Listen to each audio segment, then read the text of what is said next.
We're rolling. Sure, mics are not in the shot. Okay, perfect. Enjoy. Thanks, girl. Thank you. Where's All right, so how are we starting this? I was just gonna say we're here. We've just had a big week, and we're here in your current place. Yeah, just start the conversation. Let me get something. Okay. Will you start the conversation? You want to get started while you're up front? Yeah. We have I guess I'll have a little hair to the dog.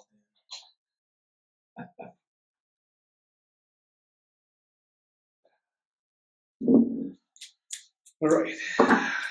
That's the Tennessee. Well, I'm going to start with this part, right? Like, the first time I heard of somebody went to Cotopaxi, I was probably 25 years old. Oh, really? I'm 53 years old now. So almost 30 years. Almost 30 years. And I've been dreaming to do this, when finally, probably like 10 years ago. Oh yeah, because you had one failed mission, right? Yeah, I trained really hard. Like I trained for literally 6 months, not on to go on top, and I just couldn't. Like I didn't even make it to the refuge. Like I had to, leave. Wait, what? I thought you're not talking about the Mark Stevens one? Yeah, I never even made it to the refuge. I thought you had to go somewhere. That's what I'm saying. Yeah, I didn't even make it. Oh yeah. At all.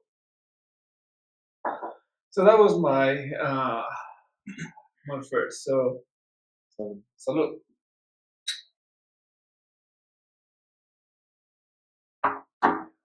So if it wasn't for you last year, we were talking about it. Still, I don't think there's anybody else that wanted to do this. Not in our friend group. There's not. Uh-uh. I heard about actually heard about Cotopaxi through the brand first, and then when you came down here, you showed it to us. You've shown it to us a bunch in Polo or Marco Polo, which is an app we use. And I like going up mountains, and so it was intriguing, especially since it was 19,000 feet. Because I had not ever, like everything in the U.S. is 14,500 and some change, and so I'd never been above 15,000 feet. And so I remember we started kind of vaguely talking about it, and it'd be really cool to do it and stuff like that. And then I had some personal stuff, like my ex and I split, and I spent the last year kind of picking up the pieces and building a new life from that. And then this is my first big trip since that happened. Oh. And I've hiked several 14ers in Colorado. I've hiked Mount Rainier, and that was the toughest thing I'd ever done up until just a few days ago. But that was in my 30s, and I've gone through a lot of ups and downs between then, and I wasn't physically fit, or as fit as I should be, a couple of months ago. And so this gave me a reason to get out and do so. So we've made plans to go. And initially it was going to be in May, but I couldn't do that because something on my end, which was fine too, because it's rainy season. I'm glad we didn't do it in May. I think it was going to be harder. Yeah, definitely. And so you got like you did the majority of the planning and prep for it because you got hooked up with Davos. Mm-hmm. And so Davos is our guide from north x south. Or you just say north-south? NXS. Yeah, from NXS. And Davos gave us a lot of stuff to think about as far as like when we got here. And so the plan was kind of always spend a week hiking, acclimatizing, and then do Cotopaxi. Mm-hmm. And then that'd be the end of it. And I'm here for 2 weeks, and so then we have a few days after. Now it's Friday. It's the last day I'm here. No, I was just saying, and so we I started putting in work at home. We don't have the altitude, but I just put on a pack with 40 pounds in it and hike 12 miles and stuff like that. And it seems to have worked. Definitely worked. The only thing I did was in La Lo. That's the one I was training the most. Yeah. But also, I went before you get here. I went probably 3 times to the refugee, which that's a 16,000 feet. Yeah. The height I did that one. But after this, that's Wait, that one doesn't. So you had never been to the refugee before you came back this time? No, I've been there. Oh, okay. Yeah, every time I have a group, I take them to the refugee. Okay. But that's what I'm saying. I've been 3 times to the refugee, and on this year, and I just do that just because you get it, you feel how the oxygen works, and how your body works, and everything. But I had to say that, and I'm going to give this also to Davo when we were very telling him, we have 5 days to do this, right? So having Davo telling us, well, if you're doing this, you have to do this, this, and this. You know what I mean? Because my plan was completely different. My plan was actually sleeping 2 days in the refugee, thinking that's going to help us. Yeah. You know what I mean? I had no idea anything about the going up and you had to sleep down the then go back. I have no clue about that stuff. I didn't actually do that research at all. So I wouldn't know about that either. I think that Double was definitely the key to tell us how to make it. Yeah, how to train right. So I get here on Monday the 25th, I guess, which was at night. And so you picked us up from the airport, and then we just hung around and then went to bed. Good thing is that you got here a little bit early, so you were able to sleep that night. Yeah. And most people arrive at midnight. Oh really? Yeah. Oh yeah. We got here like 8 or something. Yeah. It was nice because coming from Tennessee, it was starting to get warm or hot, and then we get here and it's nice and cool. And then so got here on Monday, slept, and then on Tuesday we did Ilalo. Yeah. So you and I drove up to the church that's got a parking lot, and then we hiked Ilalo, and it was tougher than I expected, but just because it's straight, it's like 45 degrees the whole way. It was really pretty. We saw a lot of stuff. It was nice out. My shirt was wringing wet with sweat where my backpack was on my back. I think Ilalo is a great place to train your legs. I think you had to do it like 3 times in a day to kind of feel what your body's gonna feel the hike to Cotopaxi. Man, that's too much. But we got about 3/4 of the way up, I guess, and then the girls turned around because Stevie had to go to a class, and then you and I kept on going to the top. So we got to the top I think it was only like a few minutes after they left. It didn't feel like it was very long. We got up that last really hard stint that's just straight up, and then we walked around the top, and then decided to come back down the other side of the mountain. So we walked all the way from the top of the mountain back to here, and I think that we were total 3 hours or something like that. Yeah. So remember this. That was actually my first day after my dad went to the hospital that I was able to feel well. Oh, really? Like after my dad went to the hospital, even small hikes, I was getting dizzy. That's right, because you gave blood. Yeah. So I guess it's worth explaining. You gave blood so your dad could get some blood. Yeah. And then you exercised right after getting blood, and then you started getting dizzy for like a whole week, right? Yeah. It took me at least like a week and a little bit more. Even going up these steps, because I was doing some yoga, I was coming back, I was getting dizzy. So I was getting very worried. I was like, I'm worried. So my diet started changing immediately, and I started getting vitamin C and the medicine for zinc. Because I realized that I was like, it was going to be hard, and it was like, what can I eat that can actually help me to recover from giving blood? And that was actually, I was scared. Like it's another time that I'm so close to go to the mountain, I'm not gonna make it because I did something that I didn't really think that was gonna be. Oh, you were afraid you trip yourself up? Yeah. I was really worried, and actually I told Davo too. That's what I was me how many days I've been doing it. Yeah. He said, I think you'll be fine, but that was scary for me. I was like, shoot, again, I'm not gonna be able to make it again. I was at that moment that this is not gonna happen. I forgot to mention, you brought it up, but like, so the first 2 days we were here too, or the first 2 mornings we were here, we did yoga as well. Yeah. And I think that was really helpful. Yeah. Yeah. Especially just those first couple hikes, just getting used to like moving our legs or, moving our bodies and stuff like that at the altitude. Because we came up, like, you lived here for over a year now, right? Or is it 9 months? November. It's November. This November? Last November. So now about 9 months. Yeah. And so we came up from sea level to, is 7,000 here? Mm-hmm. Sea level to 7,000 feet. And then Ilolo, do you know how tall it is? I think it's 10,000. I think about 10, yeah. So we got up to 10,000. So it's 8,000 here and it's 2,000 to the top. Yes. It's 80, 10 over there. Okay. So we're at 8,000. So we did a couple thousand feet elevation, then did yoga again. And then on the second day we did Ruku Chicha. Gosh, Ruku Chicha was hard. Yeah. So that was a surprise for me. But it was neat though, because we went up to the cable car. Yeah, the cable car. It took us up to, I think, about 10,000 feet, maybe more. Yeah, I think it was a little bit higher than that. Yeah. And then it was like a standard hike. Like it was just walking steadily up and steadily up, but it was at altitude and it was pretty tough. And then we got to the tricky part on Ruku, which is like there was a wall of rocks. And then on that wall of rocks, there was 2 paths. There's a high path and a low path. And we've got a video of us like examining the wall before we. I know that video is actually really good because here's the part, right? Most trails are marked, but once you get to the rock area, there's no way to mark the trail. No. That's like it was like you have to figure it out on your own.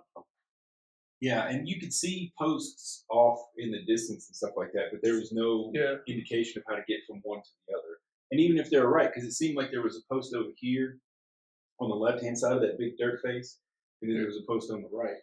And so which one was correct? I don't know. And then there was yellow ones and blue ones. Yeah. But I took the high road on that rock face, and then that's where the girls stopped because neither one of the girls wanted to do that. And then you took the low road, and yours was way more dangerous. Mine was steeper. Yeah. I didn't realize that was so steep. It was steep, and the place where you put your foot was as wide as my hand. Yeah. And so you just you've got a video that you put your foot down and then say exactly, you're so scared. That's when I decided to take a video. Like, okay, I'm already here. Why not? Yeah. Why not? Let's just take a video to see how this actually looks and feels. Yeah. And but to be honest, at that moment, I started feeling a little scared because we saw already 4 or 5 people that were coming back and saying that they didn't go through because it was too rocky, too much sand, and it was slippery. Yeah, and then some of them were wearing tennis shoes too. Yeah. And everybody was saying, "Yeah, we're not ready. I think you guys can make it." Yeah, and they were right because we did. But we got over the rocky incline, and then we went around a corner, and that's when the sand was just straight out 45 degrees, and we made our first mistake, maybe second mistake. But then instead of going around and on the trail and going up because we didn't see it, we just went up this crack that was in the middle of it. Yeah, because from our point of view, there was no trail until we were on top that we noticed that there was a trail. Yeah. And so we took, I don't know, that was the first time I had to grit and bear it and just put my head down and just hand over fist, step, hand over fist. And like every now and again I would stop and I would look up and it wouldn't seem like it was getting closer. And so you're looking up this sandy incline, and then at the top is like a pointy rock formation. So you don't even know how you get to the top of the rock formation. You just know you got to get up there. So we got up to the top of the sand, and then there was at one point we started climbing rocks, and this was again like climbing, not scrambling, nothing like that. This is like if you fall, you're going all the way down the mountain.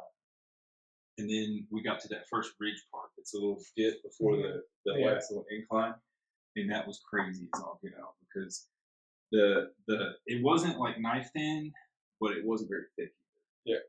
And from that point, like that's when you started getting excited. Though. Like Wait, here's the part, right? Even though we were, was that closer to 16? I think it was 15 something. Yeah, 15 something. I think Wawa was Yeah. So even though that was hard, I wasn't exhausted. No, it wasn't nearly. It was yeah. a rush to make it because we needed to go a lot.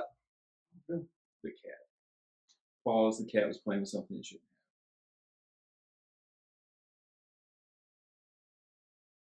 Did it break anything? No. Oh, is that her new? Yeah. Junior likes to get inside of the cabinets. Anyway, so I wasn't exhausted. We were just wanted to make it to the top, so we were able to get a cable car because the cable car closed at 6. Yeah, we were on a time limit, and so when we left the girls, we knew we had to book it to get there. Yeah. And then get back. But it was slow going because we had to piece our way up the mountain because there was no clear trails, and we'd see some people coming down, and one person would come down this way, and then one person would come down that way, and we were just going up the middle. We made it to that little ridge, that little dip with the view, and then we turned left and then scrambled up the rest of it. And I just remember when we got, like, I wasn't expecting to get to the top, but what's the Spanish word for peak? Cima. Cima? Mm-hmm. So you just started yelling Cima.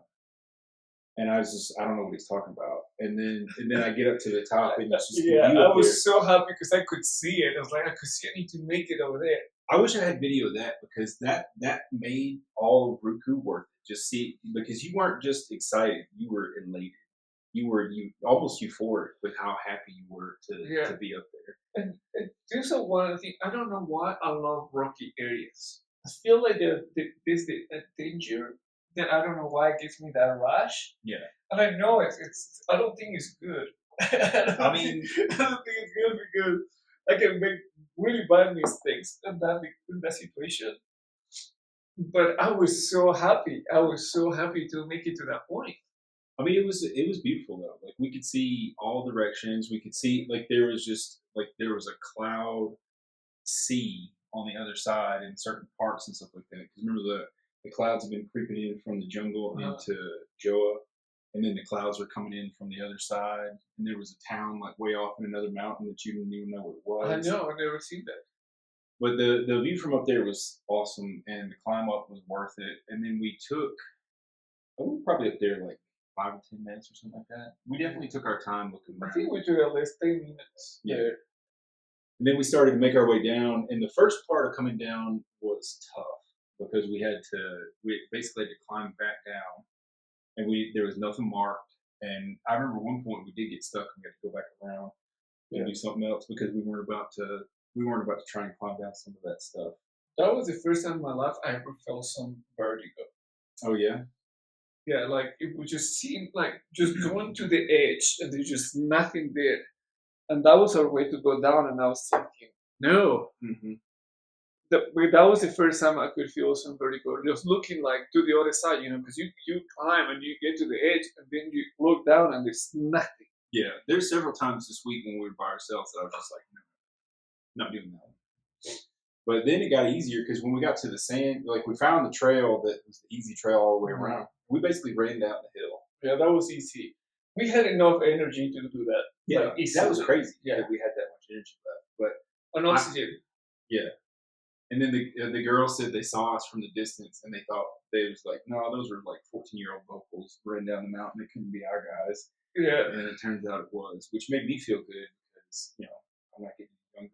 So being confused with a young man coming down the mountain felt pretty good. Then we met back up with the girls, and then it was a straight hike back. We maybe stopped once or twice on the way back. I just remember my shoes had so many rocks on them because of that dirt. That climb up. I wanted my gaiters so bad, but I didn't wear them that day. And I wore them all the other times, which was great. And then we got back just in time, too. It was like 6:50 something or 5:50 something. We were one of the last people down and whatnot. And we saw, I almost lost my phone, too. Right? You lost it, and then you had to go back, and luckily the guys behind us found it. Yeah, that would have been tough. I know. I was not looking forward to going back up the hill and trying to find it. So I was going to ping my watch, so I think I would have found it, but I didn't want to go back up. I just wanted down. Down that way. So we got down. There was a cool swing there too. That was swing out over almost over a precipice. So at this point, we were able to take photos and videos of everything that we were doing. And it was actually really good. We have good memories and videos. It's documented, for sure. Yeah. Then the next day, we drove out to Wawa because we drove through Joa, or through southern Quito into Joa, and then up to the refugee camp because that day we were just going to take it easy. And I didn't want to do anything, but you convinced me to, let's just go up there, be at altitude for an hour, and it's fine. Yeah, because in my head is everything is about altitude, right? Like altitude is the biggest issues, to go to Cotopaxi. So it's like, so we already are sleeping at 8,000. Let's hike again to 16,000. Yeah, because at least let's just go as close as possible to high altitude, and then we'll just come back. That was the idea. Yeah. No initial intents of going up to it. No. I thought that we were just gonna be in the park, going over there, but once we got there, it was like, we could see it. we were so close. Like that's the thing that I think you and I both have is that if the peak is reachable, we're gonna reach it. Yeah. We're gonna go for it. And so we went, like we were at the refugee camp, and then the refugee camp went up to this one cross area that maybe an eighth of a mile, maybe a quarter mile, something like that, and then it went up again to the peak. To the ridge, to the ledge of the. There was a crater off one side, and then the side we came up on the other. But we couldn't see the crater because it was just dense fog, and that was the first time we met the wind. The wind was coming across that ridge like crazy. But we just kind of just casually did it because it was such a short walk, and I didn't even feel taxed at all when we were done. That was kind of like an adventure, but it felt really good. Oh, remember your knee was hurting too because I drove back from that. And so that was something you were worried about. Oh, my knee was hurting because of Ruku, yeah. So your knee was hurting, and I drove back. The view from Wawa was awesome. Like we got to see a bunch of stuff on one side, and you look over the other. You just know there's a big crater from the eruption. How long ago was the eruption? I don't know, like 10 years ago. Oh, it did say 2015. So it's 10, 11 years ago, and we didn't get to see it, and you couldn't even go down there, right? No, it's illegal to go there yet right now. Is it? Like right now in general, or that day? In general. Why? I think the fumes makes it like you cannot pass that point. That makes sense. Mm-hmm. So then, so we did Wawa. Then we came back home, and then the next day, is that when we went to the base camp? Then we went to the Unisa. And we met Marco. Not Marco, Miguel. Yeah. So we went to. Oh, I guess it was the night we went to Wawa. Then we went to hang out. No, it would have been the day after we went to Ruku. Or was it? When did we go meet Marco at the coffee shop? Oh, you need Davo? Davo, yeah. Sorry. I keep on saying Marco. We went to meet Davo. Was it Tuesday night after? That was the day that. Yeah. I don't remember. I think that was the day that we went to Wawa. So the day we went to Wawa, at that point we were planning on going up Ilanitsa by ourselves. And and then the girls came with us, and so basically every day up to this point, both girls had kind of failed before reaching the summit, but we had made all three summits. Yeah. Then we talked to them about Ilanitsa, and then Davo's girlfriend was trying to talk the girls into doing Cotopaxi. Did talk them into doing Ilanitsa.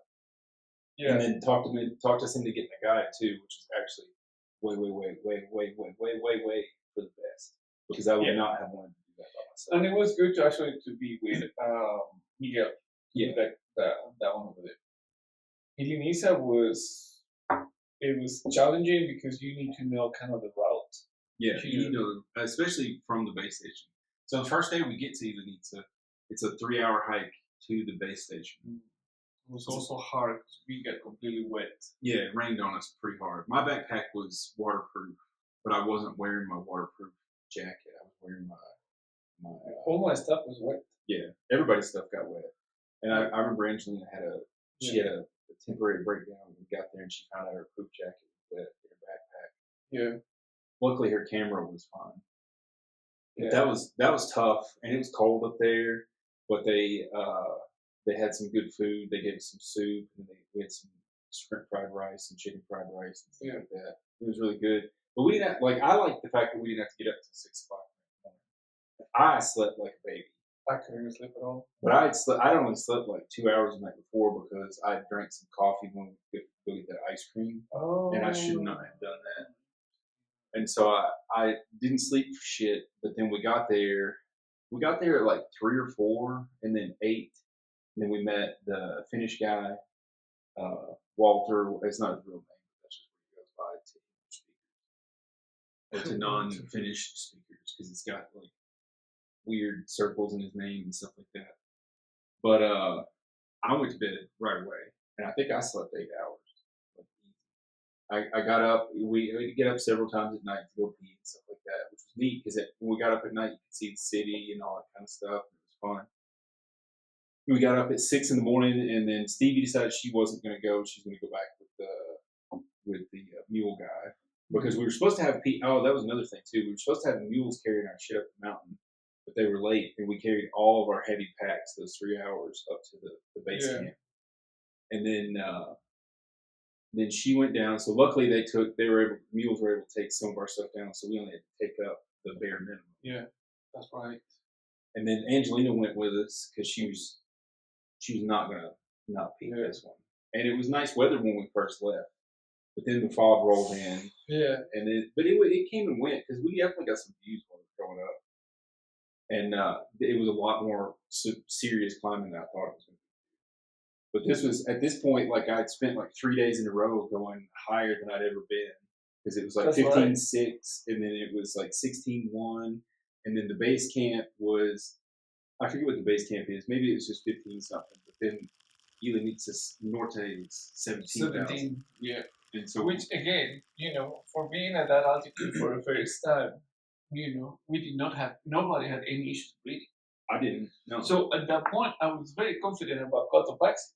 Yeah, well, that was helped too by the fact that you looked up on the internet, and ChatGPT told you that technically Ilanitsa was harder than Cotopaxi, which maybe, but I don't know. We did some. I guess we didn't do any climbing on Cotopaxi, but the Ilanitsa, when we got to the top, it was just completely cloudy, no view, nothing. We were slightly wet, but not too bad. Well, I was wet because I didn't have any extra stuff. Oh, so that's right. I hiked the entire thing wet. And actually, I was worried I was going to get sick because my socks were wet, my pants were wet, my underlayer was dry. Yeah. But my pants were wet. Speaking of, I was sick though. You were just head congestion. So it wasn't too bad, but it was annoying. It was definitely making me tired, and so all week I was in bed by 9 o'clock. Like the sun goes down here at 6:30, 7 o'clock at the latest, and so I was sunsetting every day. I was just going to bed early. There's a couple nights where I didn't even eat dinner. I just went straight to bed. Yeah, that's why we didn't go to historic Quito. Oh yeah. That's why we didn't do much tourism because we weren't doing any tourism. We were touring the mountains. We were touring the mountains. So that the Ilanitsa was really fun for me though, because it was a big climb. Yeah. Like we looked up the steps, and between both days it was about 40,000 steps. Yeah, I will do both Ilanitsas again easily. Like not easily, but I will definitely will do that again for sure. It wasn't like. I'm used to going and hiking a mountain smaller than Ilanitsa, or about the same work as Ilanitsa, and just being done, and then being glad I'm done and not wanting to do anything else. And I wouldn't say I was dreading Cotopaxi, but after Ilanitsa, I felt like we got this. Let's just knock out Cotopaxi and all that kind of stuff. But so to go back to what Davos was saying about enriching our blood and creating more red blood cells, because you mentioned it earlier. So what he wanted us to do was go sleep at Ilanitsa, hike Ilanitsa, come down, stay down for a day.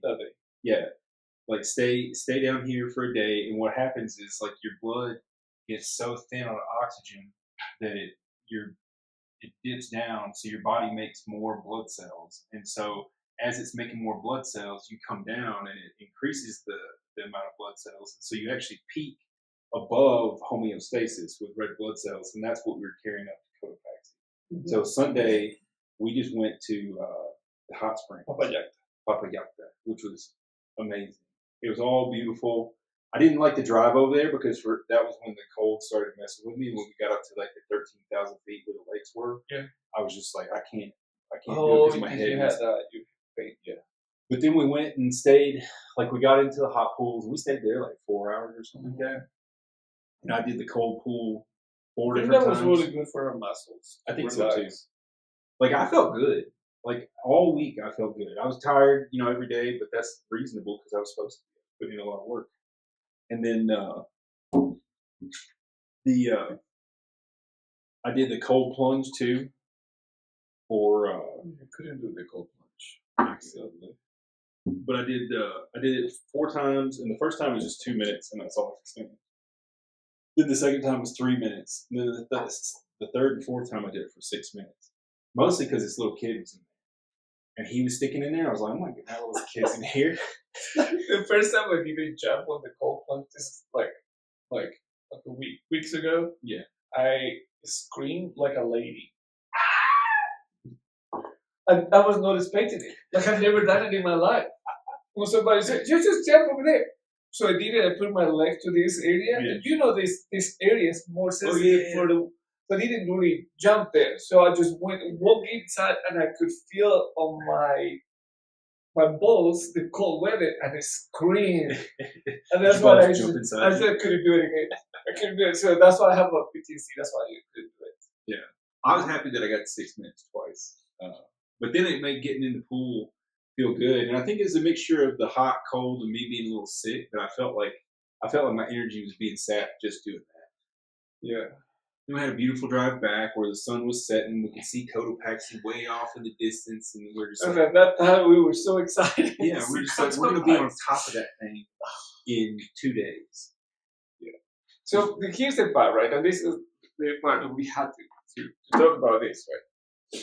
From the valley, you can see Ilalo, that was the first day. Yeah. Ruku Pichincha was on that side. Ruku and Wawa are together. Yeah. So 2 different peaks. So we're able to see all of these things, right? So we're excited with the 1, 2, 3. These are hard to see them, but we were able to see them when they clear. And I was like, we're going to do that one too, right? So we're seeing all of the things that we're doing. That was just a rush. It was exciting. I mean, I imagine it was even cooler for you because you live right. Yeah. Like you've seen these peaks forever. Yeah. And this is your first time at all 4 of them. Yeah. If it wasn't for you, I will never do it. Like I'm happy to go for little hikes, but I wasn't planning to go to the peaks, right? I'm just like, I want to go to this one, But doing the peaks, that was actually amazing. I like it. It gave me a sense of accomplishment that I hadn't had in a while. Yeah. Well, imagine this. I mean, we picked 4 mountains in 5 days. Mm-hmm. I mean, it's crazy. You know what I mean? That's like we were hiking non-stop. Mm-hmm. I mean, we were doing stuff every single day except for Sunday. Yeah. And then, so we get back Sunday, go to bed. I slept really well because and I think that was one of the days that I maybe went to bed without eating because I was just too sick or whatever, or I felt too sick. Then got up Monday at 10. No, I got up Monday early, but then Miguel got here. We had to. Oh no, we went and met him because we had to go get the boots. We had to get the boots. Yeah, so we went to Quito, got boots because we'd been meaning to get boots, but we didn't even have time. Like Angelina didn't even have time to go to the store to get change for to break 100 and whatnot. Mm-hmm.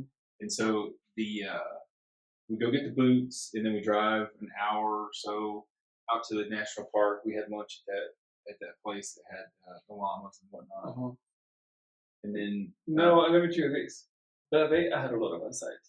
Yeah, Cotopaxi, I had a lot of anxiety. Yeah. I was worried. And even though that I was seeing Eugene, I was like, well, I've done all of this already. I had a lot of anxiety that day. That was the day that was like, what's going to happen? Yeah, you were letting a lot of little stuff get to you too, which is just, it's a compounding anxiety thing. Like, stuff that wouldn't normally affect you at all was getting to you.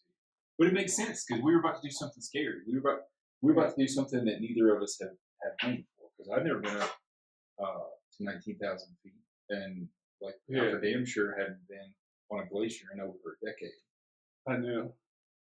And so it was, because we had to have crampons and like the fancy boots and multiple layers and all that kind of stuff. So that was the other part, right? I mean, I've been doing a lot of research of how to hike. Cotopaxi. What is the biggest issue? It's the wind. Yeah, the wind was something that. So wind is known that you have to be careful. If it rains, you have to be careful about all this, right? So I was worried. Do I have the right gloves? Do I have the right pants? Do I have the right socks? Yes. You know what I mean? Do I have the right jacket? So all of that is the one that was giving me anxiety. Because honestly, every single thing I did with jeans. Yeah. You know what I mean? I just wear jeans. Like it was fine. Even at Illinois, I was with jeans. I was fine. Right? I mean, they were wet. Well, Illinois, I didn't even put on gloves. You didn't, yeah. Like it wasn't. Yeah. It just didn't. It didn't feel like we were at 17,000 feet. That's right. It didn't feel like it in the breath. It didn't feel like it in the weather. I mean, like my hands got cold, but I was putting my coat pockets. Yeah, it's fine. But so that was I think that was my, I've never been in such a icy areas, the glacier. I was like, am I correct? Am I right? Do I have the right gear? Mm-hmm. All of those things were in my head constantly, just running around in my head. Yeah. And that's what I had my anxiety. Yeah. I mean, we spent the night before laying everything out and getting stuff sorted. Mm-hmm. I'll let you borrow a pair of my liner socks. Yeah. But you had everything else because you had sent, I brought down the Gore-Tex jacket that you got and then the ski pants that you got. I thought those ski pants were going to be too much, to be honest. But I guess it worked out good. Yeah. Actually, they were too hot. Oh, really? Because the ski pants, they have Gore-Tex, but they also have a inside layer. Yeah. So I only needed the first layer. Yeah. I didn't need to have the 2 layers and the pants, but I put the 2 layers and the pants. Yeah. And that was a mistake. All I wore on the Cotopaxi was the base layer on my legs, the base layer on that. Yeah, that's what I should do. And I had my gaiters on too, so that helped. Like the gaiters are like when they help wind cut. Yeah. But they only come up to the top of my calf. Yeah. But I was kind of worried about that too. But I figured between the like after going up Illinois and seeing how cold, like how not cold it was, I wasn't as worried because I've got that big green poofy, and I figured it would be fine. But on Rainier, that green poofy is not enough because you need an actual parka on Rainier. Mm-hmm. But so we go to Cotopaxi, or after we eat lunch, we meet up with Miguel. We did talk to those nice guys from Texas that were on the bikes to talk about driving on. Then we drive up to the parking lot, which was like 45 minutes around this huge ass park. And this is for you was the first time being in Cotopaxi Park. Yeah. So everything that you were seeing that was completely new. Yeah, like the rock fields from when the eruption happened, the rocks just like and they hit everywhere and they're strode about. It's like it's an amazing place because the mountain just comes up out of flat ground. And I think we were at 10,000, 11,000 feet or something like that, and the mountain's almost 20,000 feet, so it's standing up 10,000 feet out of there. Yeah. But the thing is, and this is what got me when we were on the mountain, is like you look at it and you're like, that's big, but it's not that big. Doesn't look that big. No, it's not. Even when you're up on it, you're just like, it's just right there. Yeah, it's you can see the glacier. It's just right there. Yeah, and so I looked up as well. Like I was like, how long is the hike from base camp to the top? And it said 1.84 kilometers. That was fucking a lie. That was a lie and a half. It was way more than that. The first little bit was probably 1.84. Like just the dirt part was probably 1.84. Yeah. Yeah. Cat break again.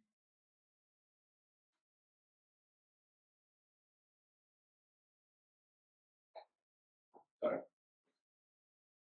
So we get to the parking lot. Then we go hike up. We take plenty of pictures that day because it's nice. The wind's not blowing. We're thinking, this is looking good. It was actually warm. Yeah, it was warm. Like it was fine. Like just hiking up. You should have just had your pants on that day. Mm-hmm. But you were you wearing your ski pants? I was wearing my ski pants because I was I only wanted to take the stuff to go to the hike. Yeah. So I just put the stuff for the hike and went up. Yeah. And so that was too much because you got hot, right? I got hot immediately. Yeah. And then, but it was only 45 minutes, which is awesome. Like I love that part. But we took our time getting up. The girls took off ahead of us, and then we eventually caught them. Then we get to base camp or to the refuge, and it's super nice. It's so big, like it's the biggest refuge I've ever seen. That refuge was really nice. Mm-hmm. It looked like a Colorado kind of vibe, with the flags, the kitchen. And so we took a lot of photos. It was sunny as all get out, and then I went to bed a little bit after the sun went down, and then at both places too, they served us dinner. Like both times we stayed the night, they served us dinner and like extra snacks, and they had that tea. They had like lemongrass stuff in it. Yeah. And then what was that banana pancake thing that they gave us? Emborrajado. Oh, that thing was so good. It was good. I love that. And then we go to bed, and so they got us in a huge room with like 20-something bunk beds, and there's like 5 other groups of people there with guides. Because to go to Cotopaxi, you have to have a guide, right? You need to. Yeah. Oh, do you? Yeah, but I don't know how they go without the guides. You can have a guide. Yeah. So, anyways, we go to bed, and then I guess it's just as soon as we start to try to go to sleep, the wind kicks up, and so it's howling over the. That was crazy. The sound, like it was kicked up.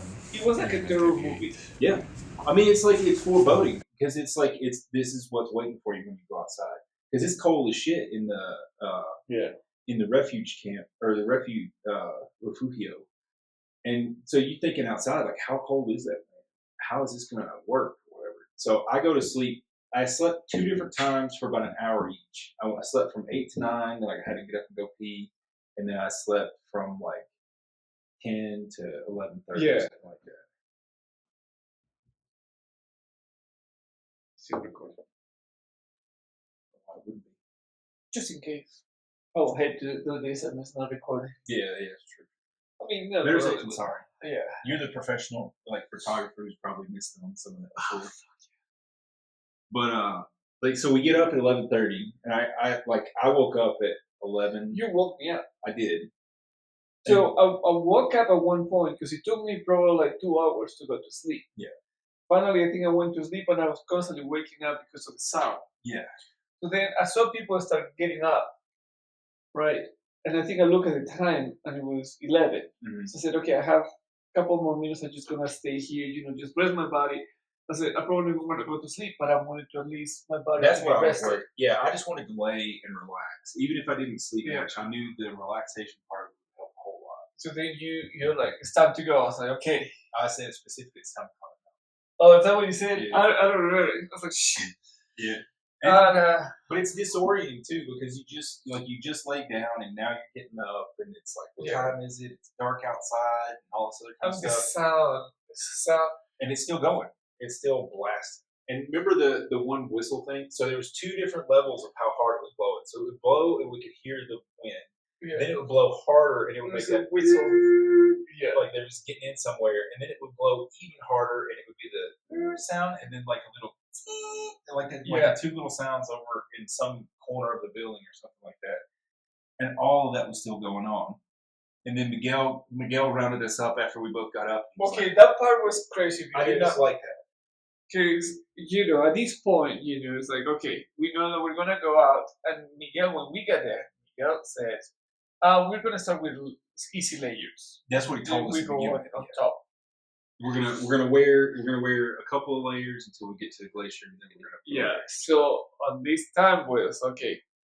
We're gonna put all of the layers because the wind is like at least 40 kilometers an hour, and we believe the higher the mountain, it's gonna be even more. We don't know what's gonna be the speed. Yeah.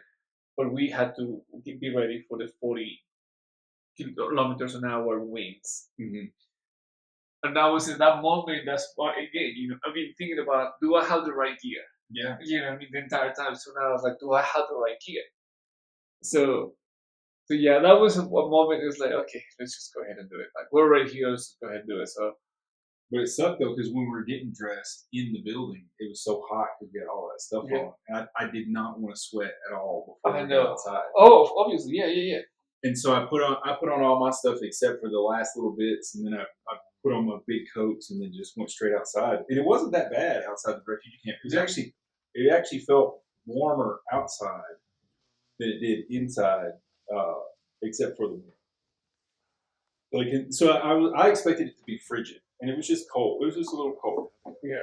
And then so we cut out, and we told the girls too. We made a plan the day before that when we go out, they were going to do a time cap or a that's motion, right. like a time lapse or whatever you call it, like a open exposure. What do you call it? Yeah, it's low exposure, I think. Either way. And so we made it to where we were going to look left, right, up, down, and then they were going to flash at us. And we actually saw them. They saw us, and then they got the shot. And so Stevie's got that, and then Angelina's got one on her 35 millimeter. Yeah. So that was cool. And so we left, and it was clear. You could see the moon. You could see the city. You could see, like... So that moment, I was so happy. I was thinking this is going to be the best hike because I know it's windy. Mm-hmm. And we can see the moon. It's light. We started walking. I was like, I'm going to have amazing shots. I didn't even want to take photos at night because I was like, this is not going to work. So I didn't even grab my phone. Yeah, I had my phone. Start hiking. I had my phone in my pants pocket in a zipper, and the same thing. It was just like, there's no point in taking it at night because it's just going to be us, and we've got photos of us anyways. Yeah. So then we start going, and how long was it before it started raining on us? Right when we get to the glacier. Yeah. So we get to the glacier, which is probably 2 hours worth of hiking, which was tough. I did not enjoy it because the land, the dirt and stuff was just so loose. Yeah. So at this point, this is my first mistake, and I'm pointing these mistakes because if that ever happens again, or if somebody asks me, I will definitely gonna be like, don't do this. You never know, right? Yeah. My first mistake is like I did have 2 pairs of gloves, which for me that was the first layer, second layer, and the mitts. The mitts, yeah. I had the same thing. So 2 pairs of gloves, they were not waterproof. At least I wish that my second pair were a waterproof. That's one of the things I took away is like this: the mid layer needs to be waterproof. Yeah, I didn't know that, and so my first layer and my second layer of gloves, they were completely wet. And then I got worried. My hands were frozen. I didn't want to take my gloves off when we were putting on our crampons. So my hands were frozen, and I started getting worried. And it's like, are my mitts gonna be enough? That's when I was getting worried. It's like, are my mitts gonna be enough? Like, can I make it with this thing? How can I warm up my hands? Did you take off those 2 wet layers? I take the 2 wet layers and I put just wore your mitts from the glacier. Yeah. Really? And it was warm enough. That's crazy. You did have some. Those are some freaking mitts. The mitts I bought them were also Gore-Tex. Because if you remember, I don't know if you noticed it, but my mitts were full of ice. It was a ball of ice. I couldn't even tie them anymore. Yeah.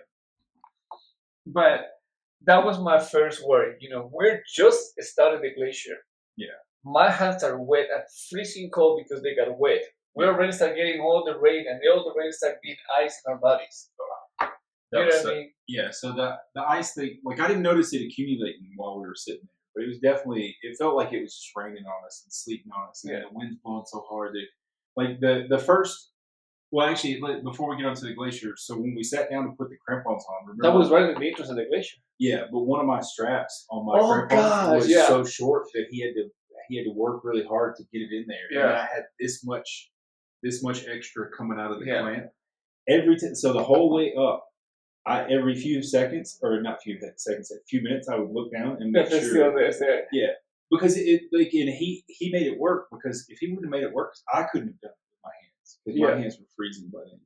But if he wouldn't have made that work, we'd have to go turn around. Well, I was looking at him and trying to figure out, because I didn't want to come back, right?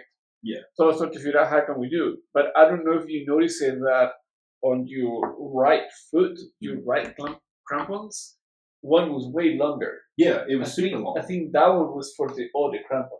I don't know. It almost didn't work out, and if it wouldn't have worked out, like I would. Actually, at that moment, I would not have been sad if we turned around. in that specific moment, if I'd been like, "Oh well, gotta go back," I would have been okay with it. But then, obviously, that changed. But the thing is, Miguel didn't want to go back.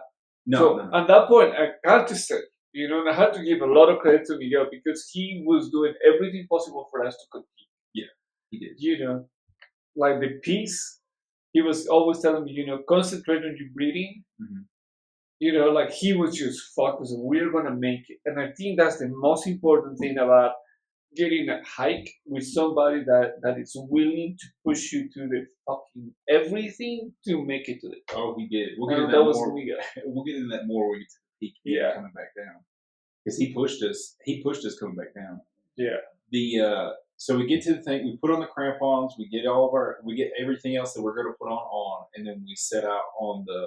We get our ice axes out, and then we just cut out on the glacier, and then that's when all shit hits the fan. So the whole time we were going up that first incline on the glacier was like 2 miles long, or it felt like 2 miles long, and it was just straight. It was straight in one direction, but luckily for us on that one, the wind was at our back. So we had our hoods up, but the ice was hitting us on the back, and neither one of us were really paying attention to it. But then when we started zigzagging and turning our face into the wind, that was tough. But then, and so all night long, it was clear. So we're hiking every probably 2 seconds. I'm just like, God, I want to be done with this. I want to be done with this. I want to quit. I want to quit. But I'm not going to, obviously, because we already did all this work to get out here. I wouldn't shoot myself in the foot like that. But it was miserable. Because it was just like every piece of, like every element that the mountain could throw at us, it did, except for lava. It could have done lava, but it didn't do that. So thankfully we were spared, death. Yeah. But the wind was trying to blow us off the mountain, and then some of the glacier was a little sloppy, like the top part of it, and so you go to put your ice axe in, and then you lean on it a little bit, and then it would shoot straight all the way to the hammer part, and so you just. Like you're trying to conserve energy and take good steps, but every step you take, you'd slide back half a step, and then your ice axe would go all the way in. Yeah. And we're roped in, so we're trying to make sure that we're keeping the right distance and keeping the right pace. Because that was the other thing Miguel said. He said, this is going to be difficult. We're not going to be able to stop as much as we would otherwise, and so we're going to go at a slower, consistent pace, and it's going to be hard.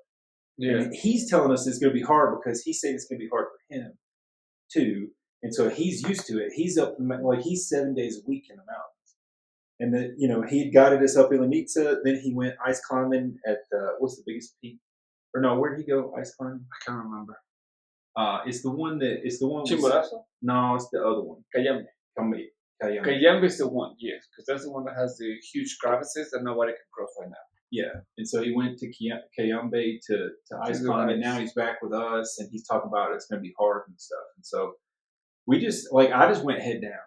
Like, head down, I was counting my steps. I would do 1, 2, 3, 4, adjust, take a breath, 1, 2, 3, 4. And I'm constantly just watching that rope between me and you, because it was Miguel, you, and me. And I'm just trying to not let that rope get tied in or get you stepping on or anything like that. And so that gave me something to focus on for sure. And then every now and again, I'd take a step back and I'd look, I'd look around, and the moon was out, and it was pretty, and but I kept on looking to the east. And I refused to look at my watch because I didn't want to know what time it was. Because, So I used to ask you for, what's it, like, all that stuff, right? Yeah. I don't know if you noticed. I didn't ask you at all. We didn't say shit. We were in. I didn't ask you at all. We were in it so bad that we didn't talk. There was a couple of times where I said something about this moon. So moon was full and the atmosphere had ice in it. So there's 2 circles around the moon if you looked at it. And then if you looked off in the distance from the top of the mountain, there was a big white, rainbow looking thing. Yeah, and we also were able to see Quito from there. Yeah, we could at night. At night we were able to see Quito, which is amazing to be able to, from Cotopaxi, see that amazing view of Quito, the entire light. Yeah. It was beautiful. And so the way it was, it's off Quito's way was clear, and then to the left of us, basically, where the wind was coming from, was cloudy. Then, and I'm looking off in the east where the sun's coming up, and I'm just like, come on, let me see some light. I just care about, because once the light starts changing, you get something that you can measure. It's because it's getting lighter. Yeah. It's getting lighter. There's the sun. It's coming up. And I will be damned if the second it started getting lighter, if the clouds just didn't roll over us and take it all away. And so we didn't get this. It just started getting lighter outside, but it was also miserable because that's when the frost started really caking off. Yeah. So, every time I was hiking, my process was a step. Oh yeah. A step. And that's how I was controlling my brain, right? And I was just looking at everything, and I was when I noticed that the path there was nothing in between, and I was closing my eyes, just trying to kind of like, and I was doing one, two, 1, 2, I was trying to concentrate on my breathing, right? Mm-hmm. And I couldn't have the gator on top of my face. I couldn't do it. I had already had it right here, and it got locked in because it was already frozen. And with my gloves and the fingers the way they were, I couldn't pull it out because it was up on my skin. Oh, it's the stick with it. But once I figured out I had ice accumulating on my beard, I didn't want to pull it up over anyways because I knew it would get wet. And I figured it would come down into my shirt and stuff. But the problem is also I was breathing through my mouth. So I was breathing through my mouth constantly. Throat was completely dry. Mine too. Every time I swallowed it was like burning fire. Yeah, so I was so worried about that too. I was sick though, so to me it was just like this could be sick or this could just be being super dry or whatnot. But we did that for hours because we left at midnight because we got up at 11:30 and left at midnight, and then we got to the peak at 6:30. Yeah. 6:30 or 7 or something like that. And so we hiked for 7 hours. But what time was the time that you look at your watch and you say, is it 3 a.m. or was it 4 a.m.? It was 4. 4. It was 4 a.m. Yeah, because I remember we stopped once and I looked at my watch and it was 4 a.m. And I was so glad that it was 4 a.m. So because that was before the sun started coming. Yeah, so when you say it's 4 a.m. in my head, I was like, okay, we're close, right? But I think at that time, I start feeling the pain. At that moment, I start feeling the pain. Oh, yeah, because we've been hiking for 4 hours. We had been not just regular hiking, but like carrying up our shit, and then like ice started getting the ice was already all over our bodies at that time. Yeah, like this isn't regular ice. This is a sheet of ice over everything that is us. Like our hoods got frozen. So I had my in layer was frozen. So I had my helmet and I put the first layer, which is this one. I had it on top, right? I didn't have the other one, and that one got wet and got ice. Mm-hmm. So then I decided to put the other hood on top of that one. So I have a layer of ice, and then I have the other one with another layer of ice. Yeah, my shell iced over. My poofy jacket, helmet or hood got iced over, and then my helmet had ice on it. Mm-hmm. And then the rope was also accumulating ice. Ice was on our backpack so much we couldn't open zippers. Oh gosh, yeah. Like that's why we're doing this too, is because we couldn't get our phones out of our pocket. That's why I shared my water with you because you couldn't open. Yeah, I couldn't get into my bag because like the ice was so thick. And then it just kept on getting thicker and thicker. And I'm not gonna lie, it was kind of fun smashing the ice off, like to get into stuff. But it broke stuff. Like my pants pocket where my phone was when we got to the top, like I broke the zipper trying to get it open. It's crazy. And it's metal. Like the metal broke. It was so iced over. But so we're hiking. When I looked at my watch the first time and it was 4, I was like, oh thank God. Because I was super afraid it was gonna say 2 o'clock. Oh no! Oh, that would have been so demoralizing if we'd only go for 2 hours and it felt like that. So I usually look up, just try to see how close we are, because the closer we are, I get excited, right? Yeah, but we couldn't see shit. Push it. No, but we could see, because the thing is, when you're hiking, you see all the lights of everybody going up, all the headlamps. And I look up and I noticed there were some headlamps all the way. And I decided I'm not going to look up again. Yeah, they were way up there. So before we stopped, so there's 3 parts to the climb. There's the dirt part to the glacier. The first part of the glacier that gets to like a flatter type area. Yeah. Then we start making the final like steep incline climb to the top. And I remember at one point in the middle part, like thinking that we're probably close to the top. And then I look up and it's the same thing you're saying. They're way up there. And I'm like, that's because they disappeared for a while because they went around the mountain and whatnot. But when I saw them again, I was just like, that's really far. And actually, at that point, my neck was starting hurting already. Oh yeah, like my backpack, I didn't have the right bag for it. My in between my shoulder blades was hurting real bad, and my neck was hurting bad because you had to constantly just like slightly bend it forward. Your helmet's iced over, your hoods are sitting on you or pushing against the back of your head, and so it was just head down mode. Then we get to the last part where it's just like, okay, so this isn't the final push, but this is. He said something like we've got 2 more breaks between now and getting to the top one. Because we would take a break, but it was only when we could get away from the wind, like if we could sit down away from the wind. And then there was one little crevasse in that middle part too. It was just a hole in the thing, but like when you look down in it, you couldn't see shit. And that's the thing that I hate about all this is like there was so much cool terrain out there. Like when we were going up that first initial or that the middle part, that's the first glacier part, you could look off, like the trail was maybe a foot wide. And so you had to make sure that your crampons weren't catching each other and stuff like that. And then you look over the side and you just see a hole. And the hole's like, where does that go? And you point your light straight into it. It's just black. Yeah. And then, if you fall in there, you're gone. I never realized how scared I am of crevasses in the ice. Yeah, the ice. I mean, you got to experience it to know it. But my problem I had is, when we're on the third part, right? And the ice is like this big, So my legs were so tired, I couldn't lift them enough, and they were constantly touching the other one. Yeah. And that's why I keep falling and falling. Like and it's wasted every time you stumble. It wastes energy. Exactly. That's the part. It's like, how can I continue maintaining? And the other part is, it was so steep. It was so steep that my foot was like on the tip. I couldn't go sideways. So I did watch you do that the entire time, and I'm thinking, like, how long is he going to be able to do that and not have his calf like? So I tried to do it sideways. Yeah. But I couldn't. I don't know if it was the wrong boot. I don't know what it was. I didn't have any problem with that. It's just a technique. But I tried to go sideways, but the thing, it was so steep. It was just the foot. There's no way to put it. So you kick in with your side, and then you just take this one, you kick in. You got to swing it out and kick in. So that kick in is a lot of energy. It is. And I didn't have that energy anymore. You know what? One thing I was doing, and so like the trail was about this wide at some points, but then as soon as the trail, like at each edge of the trail was a thing like this, I would take my heel and put it in the side, and it would make it almost flat. And then so I could kick in. So if you kick in on the trail, you're kicking in like that. And so it doesn't even help. And so I was kicking into the side of the trail that was kind of like up. Yeah. And so my foot would be touching like this. And so it would be basically flat. And I would kick both heels into the side. Yeah. And then it made it so I could bear it. But that's where I was counting off like 1, 2, 3, 4. And then I would take my ice axe and I would put it in and it would plunge down and I would nearly fall over. And I was like, how can I reduce slippage?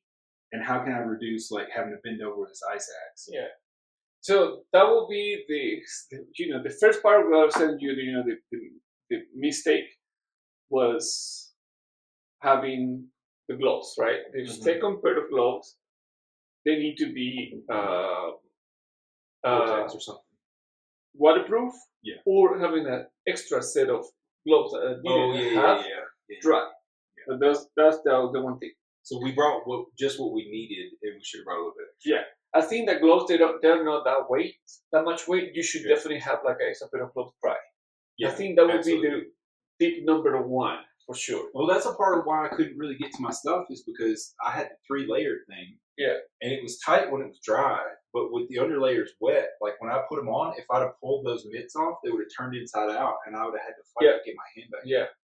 So that was number 1, right? Number 2, I will say that in the training, to go to Cotopaxi because it's so steep. I don't know how other ones are steep, right? But for steepness, it's pretty standard. I will say that you definitely had to train on flexibility on your foot.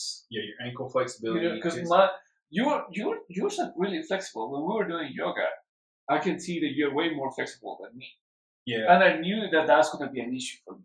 It is. Like when I hiked Rainier, one of the dudes that I went with was completely capable of making it to the top of Rainier, but that first day is like a 6-hour hike up a snowfield, and he was on his toes like this the whole time, so he couldn't get his heel down, and so when he got up to the top, his calves were so burned that he couldn't go any further. Yeah, so I will say that will be the second thing that I'm going to start doing on my foot and calves and the flexibility. The flexibility. Yeah. To be able to have my entire foot like flat. Yeah. To be able to go up when I cannot go sideways. Right. Because I was noticing that sometimes you would kick in with your toe and then you would put it down, but your heel couldn't make it to the ground. Yeah.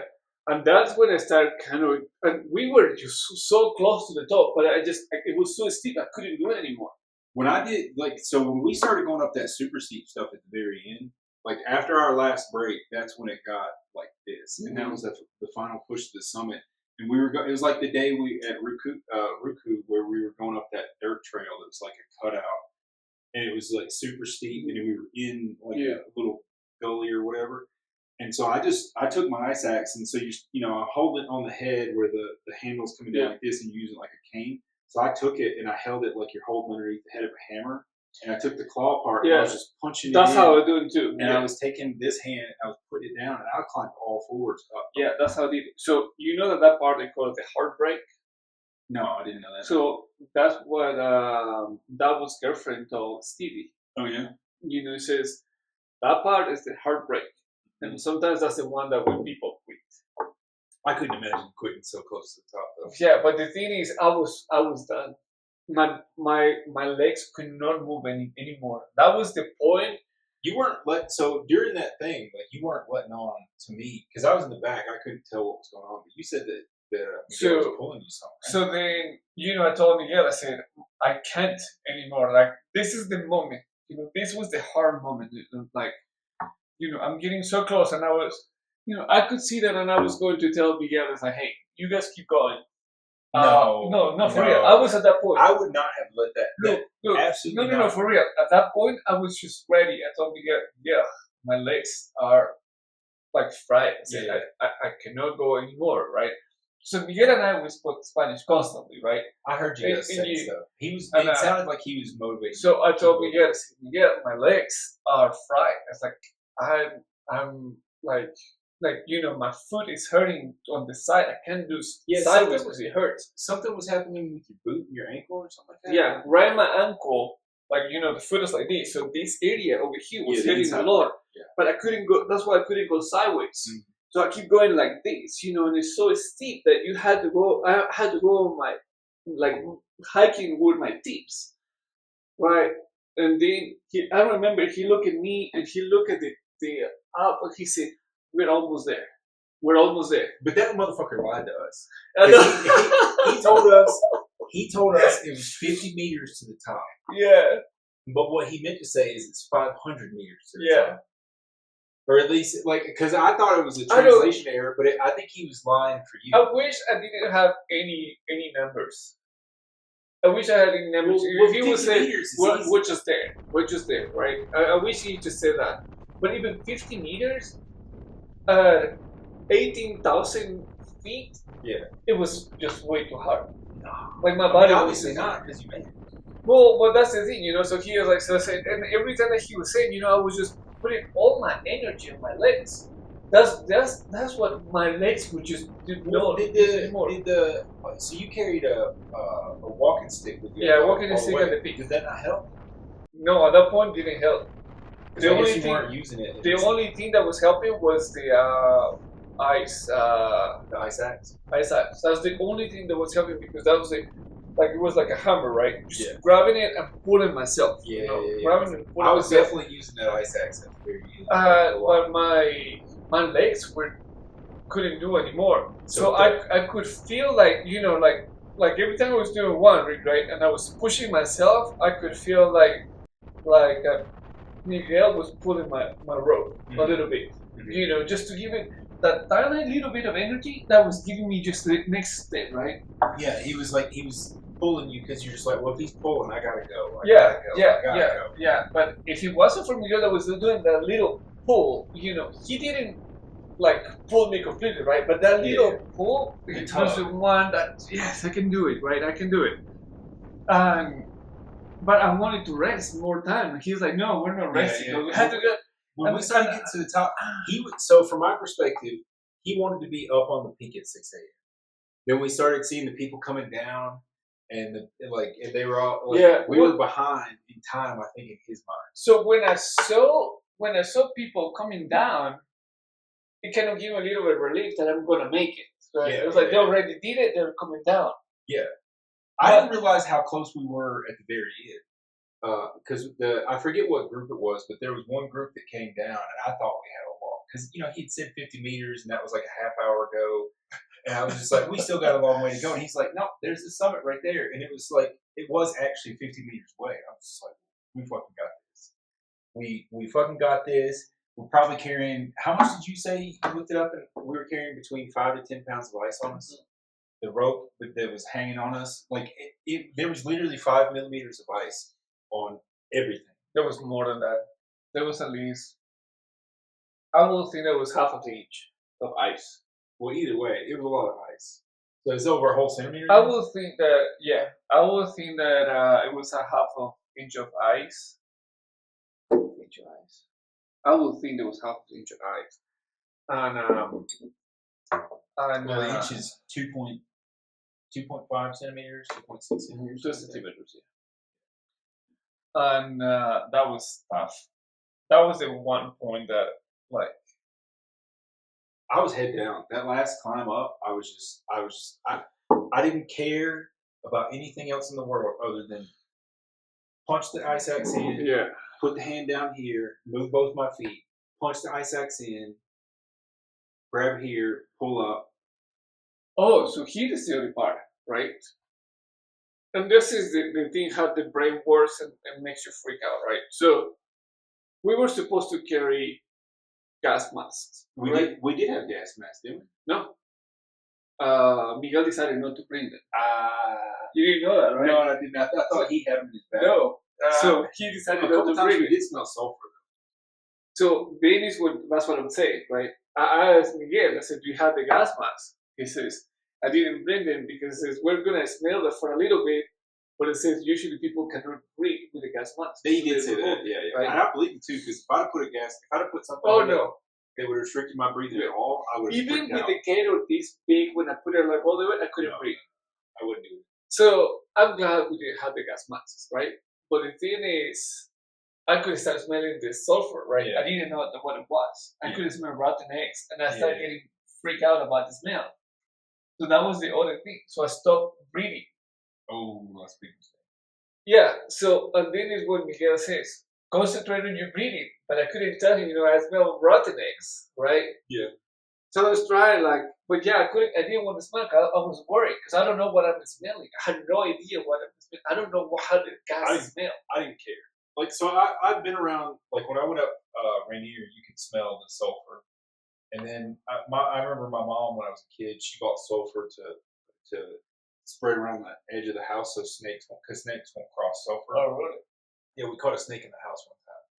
And so after that, so I knew what sulfur smelled like. And sulfur by itself is not, the amount we were smelling wasn't bad.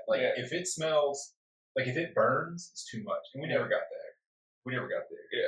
Oh, anyway, so that was for me. That was my thing. That is my brain is freaking out about something. I'm exhausted. I can start smelling that. So when I start smelling that, it's like we're close. We're close. Yeah. Right. But still, my body is not going through. My legs cannot do anymore. I'm every step that I'm taking, I'm putting all of my energy into this. Next one. It's a monumental effort. The next one, right? But that's what's tough. That's what's tough. And that's what. And at that point, we are at what? We're past already the 19,000 feet. We're 19,700 feet. We're already at 19,000. So every step, it is hard as fuck.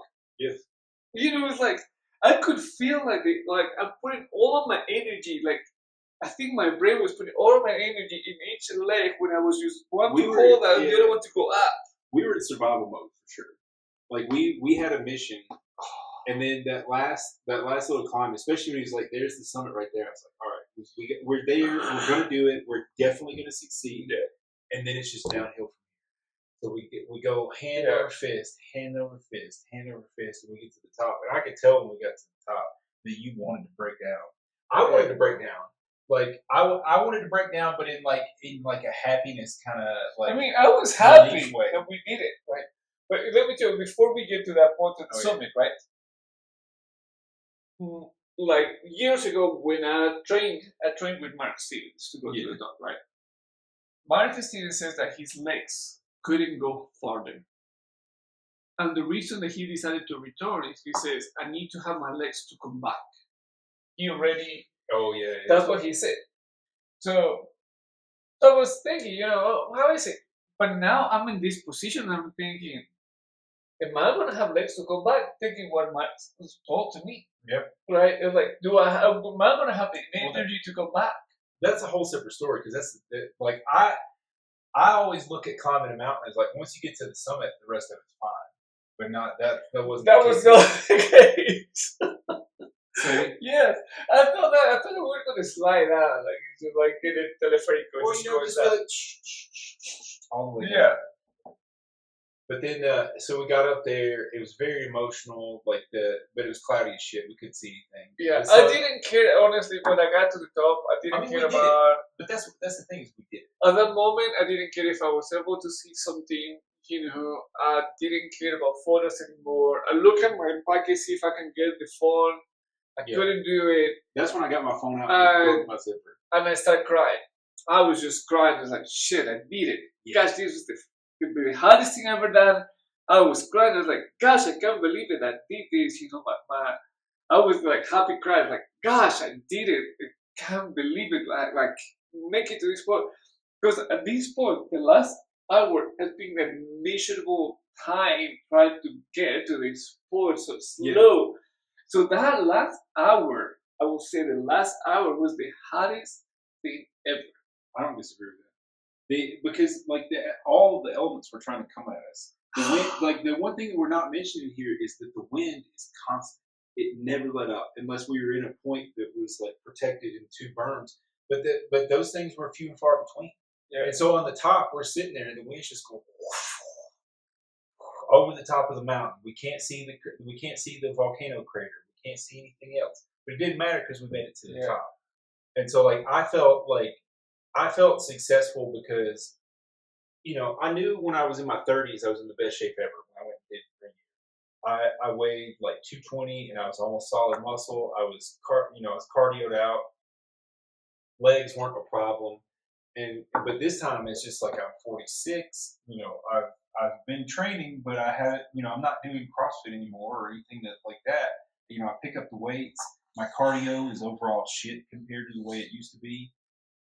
But I knew that it was going to be a mental discipline to get up the mountain.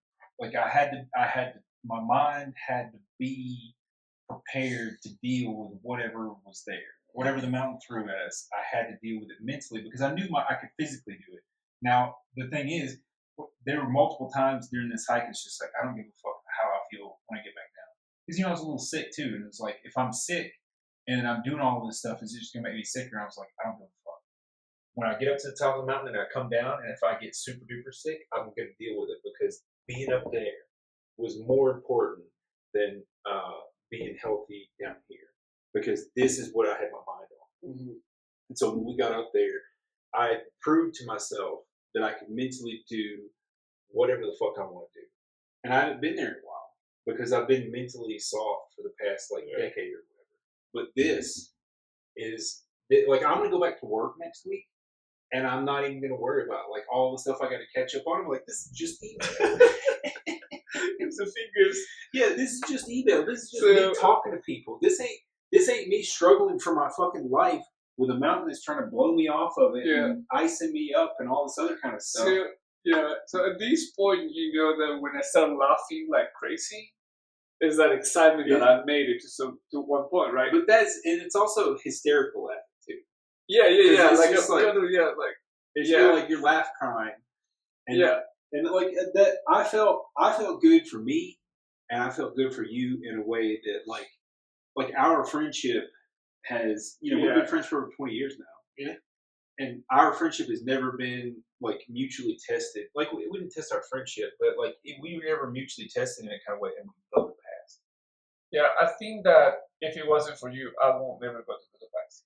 I don't know anybody else that wants to go to Cotopaxi with me. So I think that was amazing that we both were able to do it. Mm-hmm. Made it to that point. And I think that's why I was just crying on top. It's like, fuck. It's like, this is it. We did it. We did it. Fuck, it was hard. And I was laughing hard. and I was crying at the same time. That's why the photo that you took, I'm like, because I'm crying, I'm laughing, I'm not crying, I'm happy. I'm so fucking happy. If anybody ever sees this too, like Juan Carlos is he changed to be in this video that somebody may never see or not, but that's who he is. And so for him to let me post a picture where he's laugh crying at the top of a mountain with his two hoods up and all that kind of stuff, that's how important that is. It's like we fucking did it. Yeah, that was the heart, and like I don't know how. Like the thing is, like, what's the difference between what we did and like a perfect day on the mountain where it's not windy and it's clear and all this other kind of stuff? Is it a big difference? I don't know. For whatever reason, I don't know. Like, and I don't know if I want to prove myself that I'm good at certain things, but sometimes the challenges that we had, the ice, the wind, and everything, they give me a rush. It's like I'm doing it in the worst case scenario. I do like that. Now that I'm back, I do like the fact that I can say, like, I went up Cotopaxi in the worst conditions. Yeah, exactly. You know what I mean? Like, even the guy is like, this was hard. Yeah. Like, when we came back, he was like, this was hard. It was. And he's the guy who's in the mountains all day, every day. Yeah. But coming down, that's the separate story. So coming down was harder than I thought. So he had me lead, and he was bringing up the rear, because that's just the safe. Like from a guide perspective, that's the safest place to be, because he's watching what you're doing, he's watching what I'm doing, and he can position himself if one of us slips. Yeah. So we're coming down in this light now, and we're seeing things that we hadn't seen before in light, and the landscapes were amazing. The landscape was like we were in a different planet. Like I wish I could have stopped and enjoyed it more, but Miguel was driving us down. Yeah. But every time I did stop and look, especially like you were talking about when we put our crampons on and stuff like that, but like the way the land was positioned. So we're on this mountain that opens up into this huge open field, and then it goes up in mountains on the other side. So to me, like if you ever seen the movie Inception, where the city rolls back on itself, that's literally what it looked like. It looked like the land was coming. It was like miles and miles and miles down, and it was miles and miles and miles up, and it looked like the land was just so expansive that it was coming over. It felt like it was above us. Yeah. Like the flat land down the bottom felt like it was so big it was above us. And I could there were so many beautiful things. There was like Martian landscapes. The glacier had at one point it had waves, and another point it had little globes sticking up on top of the thing. Crazy, because we walked through this area. It's like it was like a wave. Yeah. But it was a wave of ice, and we walked through the ledge of the wave of ice. Every now and again, I would tink the edge of it with my ice axe, and it would just like tinkle off and stuff like that. It was so. In my head, I was like, "How is this being created? Like how's the wind? Is wind nice? That's all. It was just crazy, but it looked like that's the path that always stayed. Yeah, and so I think that's what made it coming down a lot harder, because. Did you see, like, we would take steps and then there would be like little avalanches coming down in front of us, and they would even go around the curve. Oh yeah. Oh, but when on the beginning of the glacier, right? Going up or coming down? Coming down.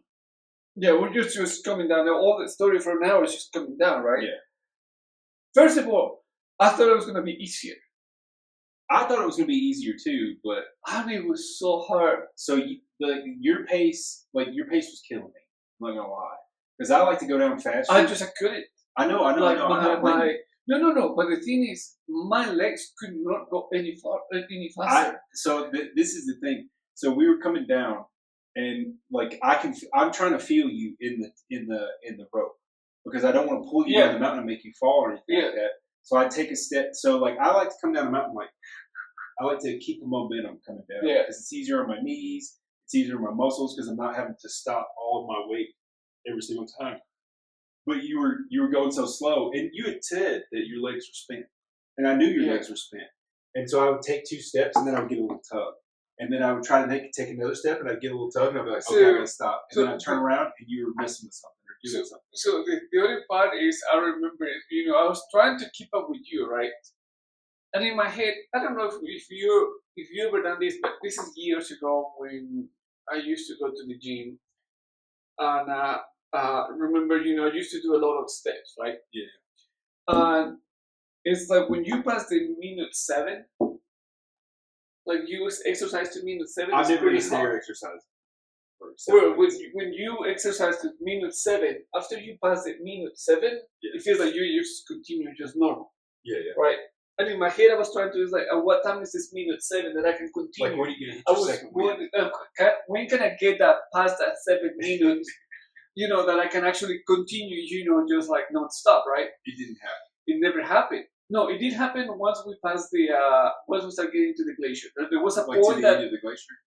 there was a point that my body started just finally just kind of coming back, like, okay, like you put all of the energy there. So when we were coming down the severe slope, like that was hard because that was like step. You had to dig your heel in and it would slide a little bit and all that kind of stuff. And then we got to like a more reasonable slope, and I think it did open up then. But then I remember towards the end of the glacier, like the sun had come out. Like it looked like Mars because the sun was out, but it was behind the clouds, and so everything was red. That thing, there was the red there, and then it was just this ice that looked like a little bit of crevices, and it looked just so crazy. It was so amazing. I remember seeing that, and I wanted, like you said, I wanted to turn around and just see that. Let me ask you something before we get to that point. Yeah. Were you tired coming down? I was. Yeah. Because at one point, but I could have all the way down. But at one point, you looked like you were drunk coming down. Well, no, because so what was happening? I don't understand that, but what was happening is I would take a step, and then the rope was over here to the right, and then it would tug, and I would turn because I didn't want to pull you. But I noticed also that you stopped and get you for you. That was my back. Yeah, that was my back. My back was and hurting. the things I couldn't tie by either. Me either. Because it was frozen ice. I couldn't get my belt strap together, and I couldn't get my shoulder strap together. And so I had the same issue. I was trying to tug these straps to get the back to come up. I was like the backpack. My backpack was all over here, but that was the other problem I had. I realized that every time I was getting my back together. Yeah. Like when I was bending over, I was doing this, and if you saw me, sometimes I would just be walking like this on the way down because it was stretching these muscles here. So I would walk, but then the bad part about this is I would lose my balance. I tried to do the same thing. When I saw you doing that, I tried to do the same thing, but I couldn't. But my backpack was on this ledge. Yeah, it was the same thing. It was right here. So every time I was trying to pull it back, I felt like I was wasting a lot of energy. Yeah. But I was tired as all get out. But I feel like I could have gone down a lot faster. But then I wasted, like I spent a lot of energy stopping myself each step. Do you remember our first stop? Coming down. There were lots of them. There was one stop that I laid down. Oh yeah, the one. Yeah. And I was like, don't. Yeah, I fall asleep there. Did you? I think that's bad. I know. That's real bad. But I laid down and I got like this, and the wind was behind me, and I fall asleep I bet there. you felt so good. It felt amazing. I think that the couple of seconds of sleep helped me. But I think if we'd have left you, you'd die. Well, totally. Yeah. And I knew that. But you know what? I didn't care at the time. So that's what they say up on Everest and stuff like that. It's like, no, just let me rest, and then they die. When I did Rainier, my buddy Ben was in good shape too because we worked out together and all this other kind of stuff. But for whatever reason, it taxed him way harder. So we went all the way up, and then we came all the way down to Camp Muir, and then we still had several hours ahead of us. But he was just like, I'm gonna take a nap real quick. And so he lay down in the bunk in the bed, and I was literally shaking him, and I couldn't get him to wake up. I thought he had gone into a coma, and then eventually, after like 5 minutes of shaking and pushing it, bed, water, nothing. He finally was just like, and the rest of the day he couldn't even say a whole sentence. And so I was afraid you were going to get there. So I thought at one point I was like, if Juan Carlos dies on this mountain from exhaustion, I'm gonna be mad at Miguel because there was a couple of points where you wanted to stop, and he was just like, no, we're gonna go. Especially at the bottom of the glacier when we were about to take our crampons off. Yeah. He was just like, no, you can't stop. We're gonna go up there. We're almost there, and all that kind of stuff. And I was like, you were suffering from like hypoxia, and like all this other like to me at least like it could have been, and I'm thinking like is he okay and stuff like that, and if something goes bad, like these are signs of somebody who's overexhausted and can't do all this stuff. Yeah. But then when we got down to the bottom and you pushed through that last little bit to get to the crampon takeoff place, I was like, Yeah. So I was exhausted. I don't think I have any more energy, right? you gave it to the mountain for sure. Yeah, but like coming down, I was thinking that the sliding part was the easiest one, but that was the one that I think that that's what if there was somebody seeing me, I was constantly rolling. Yeah, we fell a few several times. I mean, I fell a few times too, but like I think if we weren't roped in, it would have been easier because we all had to stay at the same pace. Yeah, and that was a hard in itself because we had to speed up or slow down, and then the Miguel's in the back like kind of maintained everything. That was the hardest part. One of my favorite things though, around that same time, when everything had kind of turned red and the rocks that were on the side of the mountain had ice on one side and whatnot, but the sun was coming up and it was starting to get warm, is that the ice sheets started falling off. Oh, yeah. Like I would look left and a big piece of ice would come off. Like my goggles had ice inside there because like when I was trying to adjust it, the ice got inside of the goggles. That's rough. And I tried like in this, I don't care, I just couldn't put it again, but I could see the water just dripping inside of the goggles. I enjoyed that quite a lot. Like there was like this is the thing, like after a period of time, and it's already starting to feel good right now, but like we're gonna think about all of that hard stuff and all of the like the fun things, because we come down and there was like sheets of ice this thick on one side of rocks coming down, and then the wind was blowing so fast that as they started to melt, it would take them just like whiz them by us, and I got hit by a couple pieces of ice and stuff like that.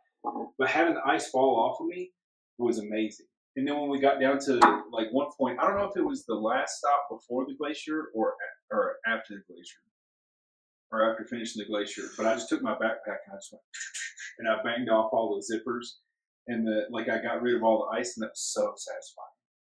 It was one of my favorite things. And then when we got to the rocks though, we tethered, so we were by ourselves and stuff like that, and everything was melted already. Yeah, and it was just like let's just get down this mountain, and that luckily or thankfully was a lot closer, and I think it is for the better. But the fog was covering the refugio, so we couldn't see it. Yeah. And then I started to think I saw like through the fog. I was like, is that the roof? Because it's orange and stuff like that. But then I got closer and I'm like, nah, that's just a patch of red sand that's starting to stick through. And then I remember Gail saying, no, that's the refugio, and I freaking just booked it. I noticed it. You started booking it. But here's the one thing. So I realized at that point, when you see something, it's farther than you think. Yeah, I didn't care. I was just like, I'm going fast. I knew that I was able to see the refugee, and in my head, it's like, this is farther than I think. And I hated it. I hated it so much. And in my head, I'm thinking, it was at least 2 miles when we first started seeing it. I don't know how maybe far it was 1.87 miles. I don't know what it was, but it just felt forever to get to that point. We got and then that shit at the bottom though was super slippery, and all of that mud or all of that dirt was super wet. So anything we touched was we were instantly covered. Wet. Yeah, but it was instantly covered in that mud too. Like it was dirt all over my jacket, everywhere. Yeah. And obviously, I'm the one that my legs were the weakest one, so I was just rolling on that dirt, and every time just coming back, I was rolling and they just we were both doing that. I would just be like, I fell a couple times. Miguel was even like, watch out for these rocks, they're really slippery. And I was like, okay. I fell down. Oh man. And then we got like, I remember stepping off. Like the path down to the refugio was over to the right, and then I remember sitting down on the ledge at the refugio, the wind blowing like crazy. Because again, the wind never let up. The wind was always blowing. And then like sat down on that ledge, the wind was hitting me in the side of the face, but I had my my like wool layer hood up, and so it wasn't too bad. Like the water wasn't getting in my ear at this point. And then I just sat there until Miguel showed up, and then you showed up, and then I was just like, we did it. We fucking did it. We're down here. And I wasn't even thinking about the hike back down to the I to actually the was parking lot. thinking about that. But I did later. But at that point, I was just like, we have accomplished what we set out to. We got up there, we got back down, and then the refugio. It was a little sunny. It was kind of clear. At least You let's take just it. finish it. Let's finish it. But we did it, and I felt such a sense of accomplishment that like everything. Yeah, this is it's a good Angelina vibe because the bourbon got us through the PTSD so close to the situation. But I felt such a sense of accomplishment that like nothing could touch me, and it was like everything was wet, everything was like because the ice in both hoods had melted. All my gloves were wet. Even my external mitts and stuff were so wet that I couldn't do anything. Yeah. Or I say I couldn't do anything, but they were just like everything was cold. And then Miguel was like, "Do you guys want to pack up and go down or eat breakfast?" And we're like, "We'll eat breakfast." That's what we're doing. And so we went inside, and they had some Ecuadorian yogurt on some granola, and then the fruit around it with like the drizzle on it.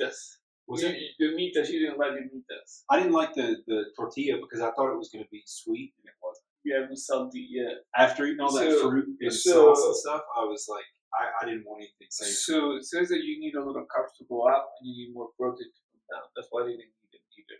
And you need more protein from muscles. Mm-hmm. That's why I kind of like stop that. But then one other thing that you had said though that you wish you'd done was train legs more, right? Totally. I think that for Cotopaxi you need to train steps. Yeah.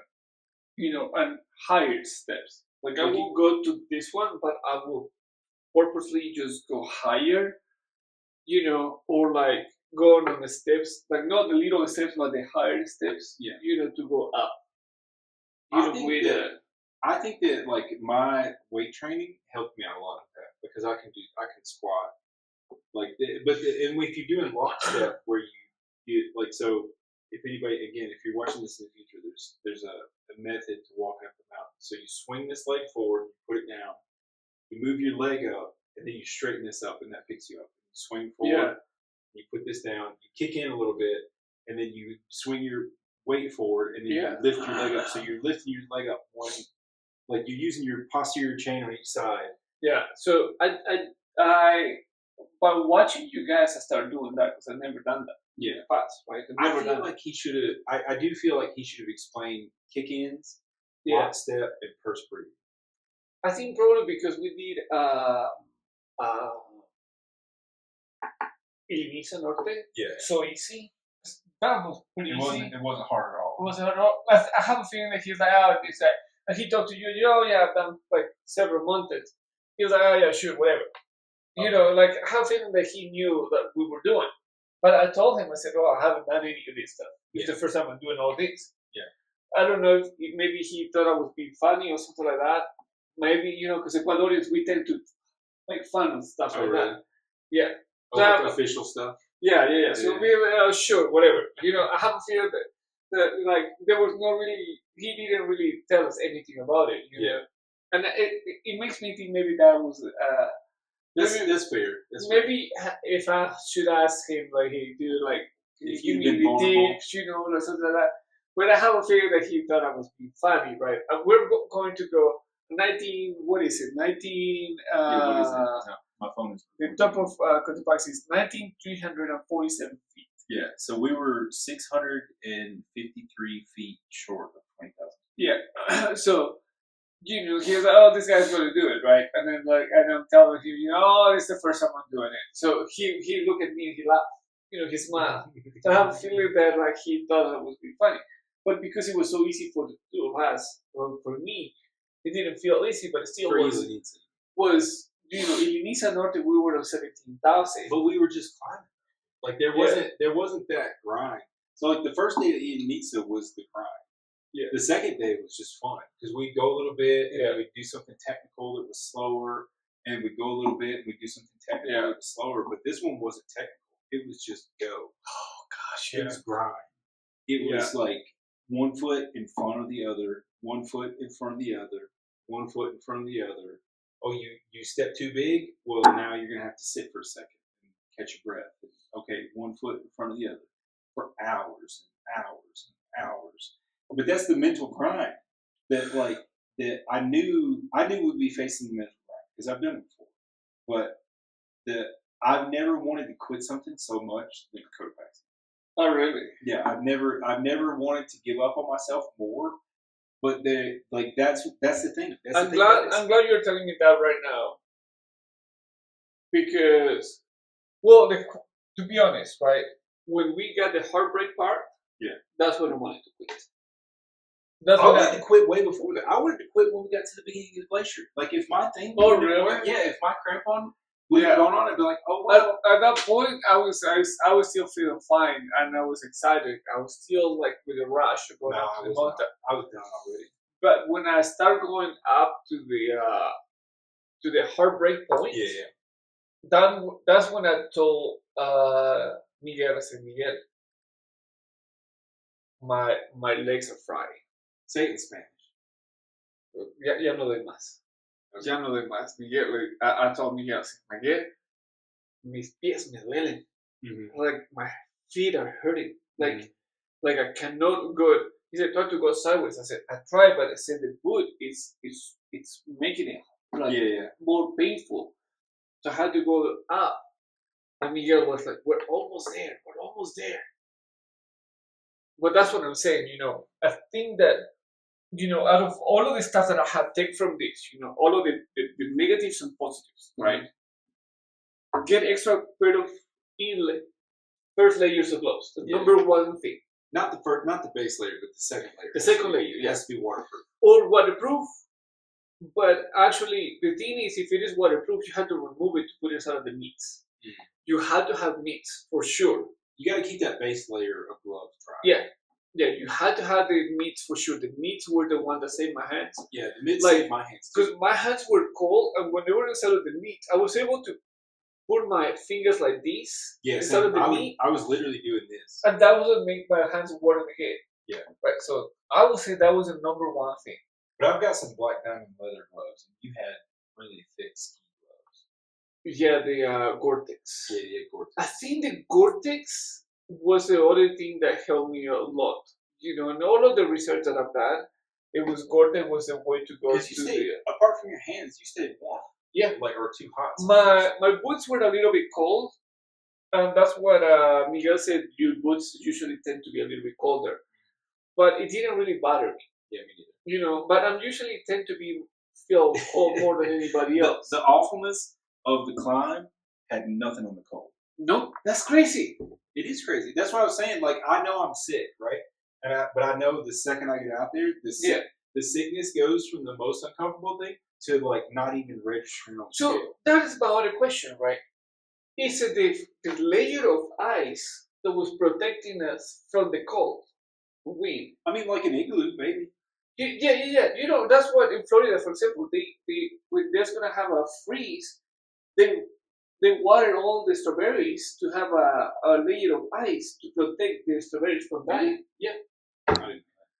So that's what I was thinking, is it the layer of ice, even though there's more weight? I think our material, like, especially your jacket, because you get a Gore-Tex jacket, I think that Gore-Tex stopped it all. Like, maybe the ice gave an extra layer of insulation, but it's not that cold. Yeah. Like, it's not. Because my body never felt cold at all. The only thing that felt cold was sometimes my feet and sometimes my gloves. That's the thing. But my face was fine. If your core, my face was out the whole time and it was fine. But if your core's warm, you're fine. Like you may get, we weren't up in the kind of temperatures where we get frostbite or anything like that. Or we weren't going to be there long enough to get frostbite. Yeah. But if if I didn't have the mitts, my hands would have been freezing. And if my fingers had gone numb and stayed numb for a long time, I don't know how it would work out. Yeah. That was my worry. When my gloves were wet. Mm-hmm. I was like, I hope my mitts are going to work. And my mitts were perfect. Mm-hmm. My mitts were perfect. So I'm happy that that I did a research on that. I think for example, having the mid layer, because I have the very thin layer on my legs, and I have the I mid have a layer. smart wool base layer. I have the mid layer, which I don't know if it's wool, and then I have the kind of like a ski pants vortex.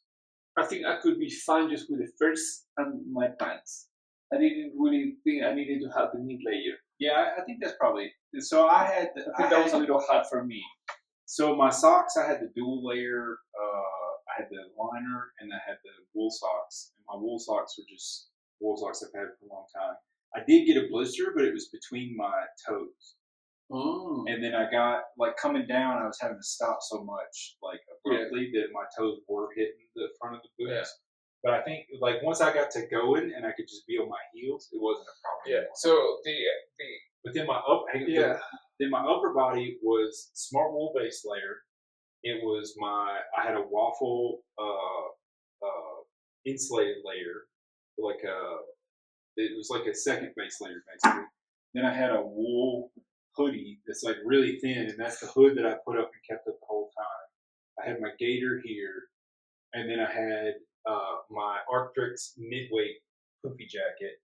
Then I had my big Stio green poofy jacket, and then I had my shell on top of that. So I had 5 or 6 layers on my upper body.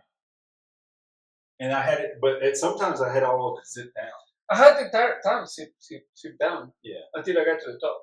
I had to zip it up at one point, but then also at one point, I zipped it up and I couldn't do anything with it because everything was frozen. Anyway, salute for Cotopaxi. We accomplished it.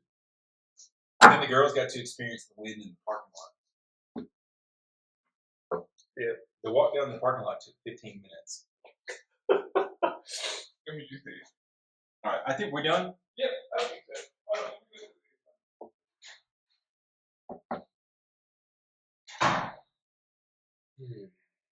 It was good times. We definitely put in the work to prepare. We're not spring chickens either. And so we went up there, and ultimately it comes down to if you physically prepare beforehand, you can do it. But it is a mental endeavor. If you're not ready for it mentally, then you're gonna want to quit. I wanted to quit so much, but I just wouldn't let myself quit because, like we talked about, we did a bunch of preparation before we got here. We did a bunch of preparation once I got here. We worked hard, and I wasn't gonna let myself fall short because I didn't want to. So remember I was talking about when my crampon didn't work, I was ready to turn. I was like, oh well, that's it for today. If I turn around right there, right now, I would regret it. I would regret not trying harder to make it work. Yeah. I would regret not getting up to the top, and I would regret not accomplishing the goals that I set for myself. Yeah. At that point, the only thing that at that point that I was worrying me is that my clothes were wet. That's all. But at that moment, I was feeling fine to continue going up to the mountain. And I was asking, Miguel, he was, hey, my hands are getting really cold. So he keep saying, wait. But you guys took your gloves all the way off. I didn't at that point. I was just I'm not taking my gloves off because if I do, I'm not gonna be able to get back on. I removed because that was the first layer and the second layer that have my hands. Yeah. And then I put my mitts. And he said, just put your mitts and see. I don't know. Then maybe I should have just taken both of those layers off and just put. Yeah. So that's when I opened my jacket and I put my hands inside the jacket. Yeah. And I was just working a little bit. But the thing is, the few seconds that I have my hands outside of my body, my hands were getting cold so fast. They would go numb. They would just go numb because because the wind was blowing so hard that anything that was even slightly wet would just be frozen. So that part was worrying me. That part was the one that worries me. But you don't need your hands for anything but grabbing your ice axe. Yeah, but the thing I was worried because I was thinking, is it going to be bad? I never been in a situation in a glacier with frozen hands. So that's what I was worried about. It's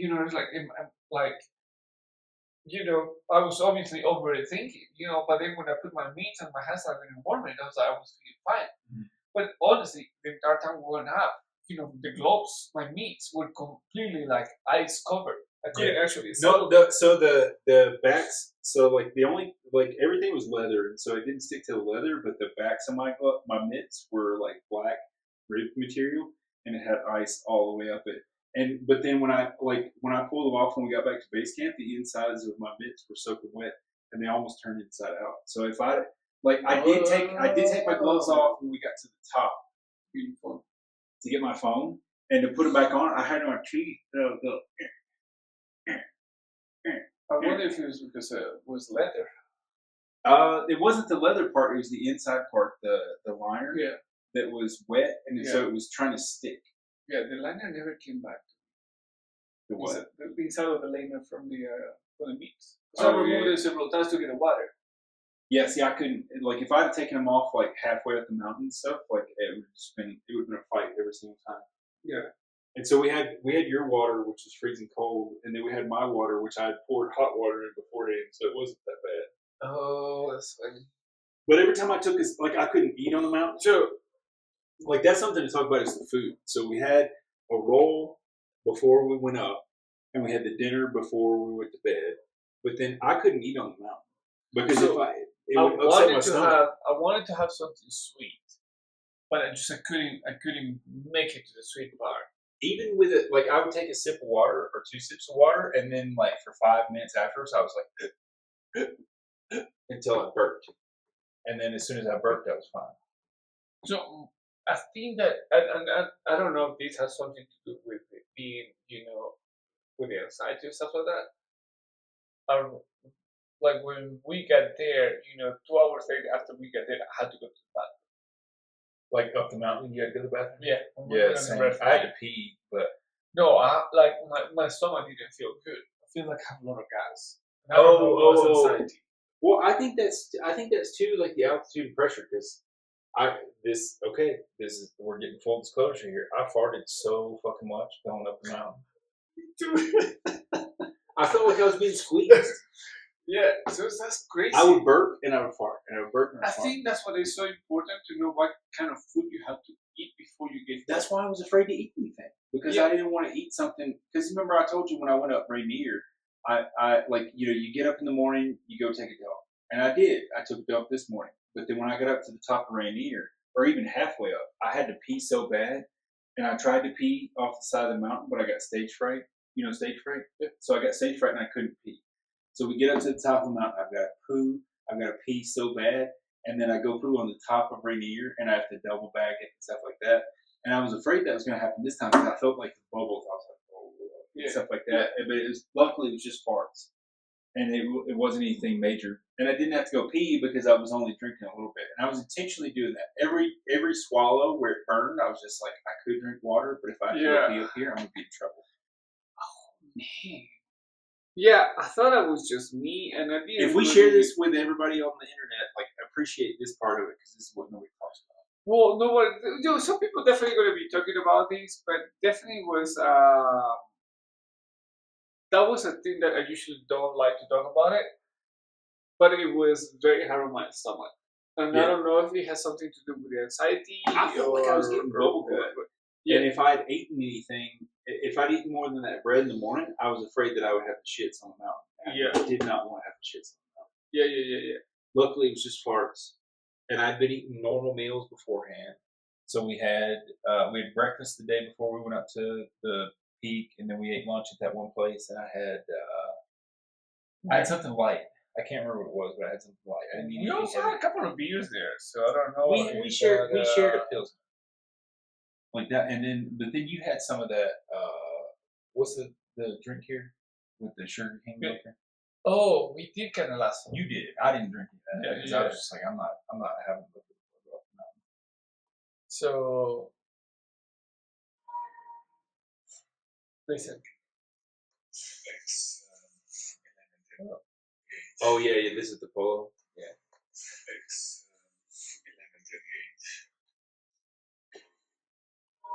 That's the sound. That was a scary. That's why if you see me doing the polo, I'm going to the bathroom, right? And I started recording the polo. Because my intention was doing polos to be telling people, where I am, what is the process. But our best friends want to see what we're doing. Yeah, but my intention is because I can download the polos, right? Oh yeah. And my intention is like, okay, I can use some of this stuff, right? So I'm in the bathroom, using I'm there, start doing the polo. And the moment I start doing the polo, there's this sound like a woman screaming in the room. And you see me in the polo just looking up, and I'm like, I'm scared. Yeah, because we're about to go out into that. I mean, I'm scared. It's like, what is going on over there? You know what I mean? It is scary. It was scary. Like, that moment, that was scary. But we haven't, at this moment, I haven't been outside. I don't know what is it outside. If inside sounds like this, what is it outside? No, that's the whole night. That's what we had to think about. Like, what does that wind mean? Yeah. Like, what is this sound? This constant And sound. I'm glad that Miguel said that the moment that we were going to hike. It's like, just layer up. Yeah, layer up. This is gonna be hard. Yeah, like there's a black and white movie from back in the day called The Wind or something like that. It's about a house in the middle of a dust bowl, and every time they open the door, it's just like, and it's constantly like the whole movie is just like, and that's all we felt like is the wind cutting over the refugio, and it was just. See, that's a different person. That's a different person than right here. Oh yeah, because I'm scared. Well, no, but that's a different person in that, like, the experience that we had between here and here. Oh yeah, meaningful. And I'm glad I had this part recorded. Because the only thing is, I'm in the refuge in the bottom part. I have never seen that empty. Oh yeah. Every time I've been there, there's a lot of people over there. Oh really? This is the first time I'm walking through the bathroom because that bathroom is never open. Oh, they did let us go into the inside bathroom after 6 p.m.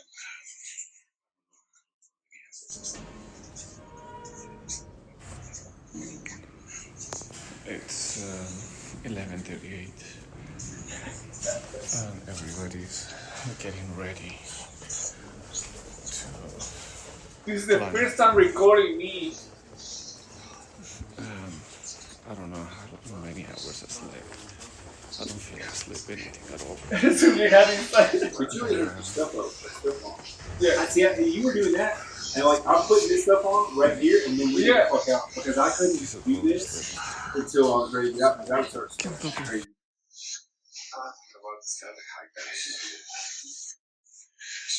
That was when we came back. So that's the matter. So but that's crazy. So all week long we took photos. You were good about poloing too, because everybody asked you to. Everybody asked us to. You did it, and I was like, well, he's doing it. yeah. But like all week we're doing this, and Cotopaxi was so hard that you got polos from before. I got photos on the top, and then you got one polo after. Yeah. I got 2 polos after. And the reason I stopped literally is because we came back and started pulling. I wanted to cry. Yeah. I wanted to cry so hard because it was so hard. That was the hardest thing I've ever done in my life. And not just that. It is so hard to get to 19,000 feet. And people have no fucking idea how hard it is to get to 9,000 feet on that space. Well, so I don't think I understand it either because I didn't do it raw because we prepared well. I know. Like if I had just gone from imagine going from sea level to being here a couple of days and then trying that. The what was the one group that was after us? They were from Costa Rica.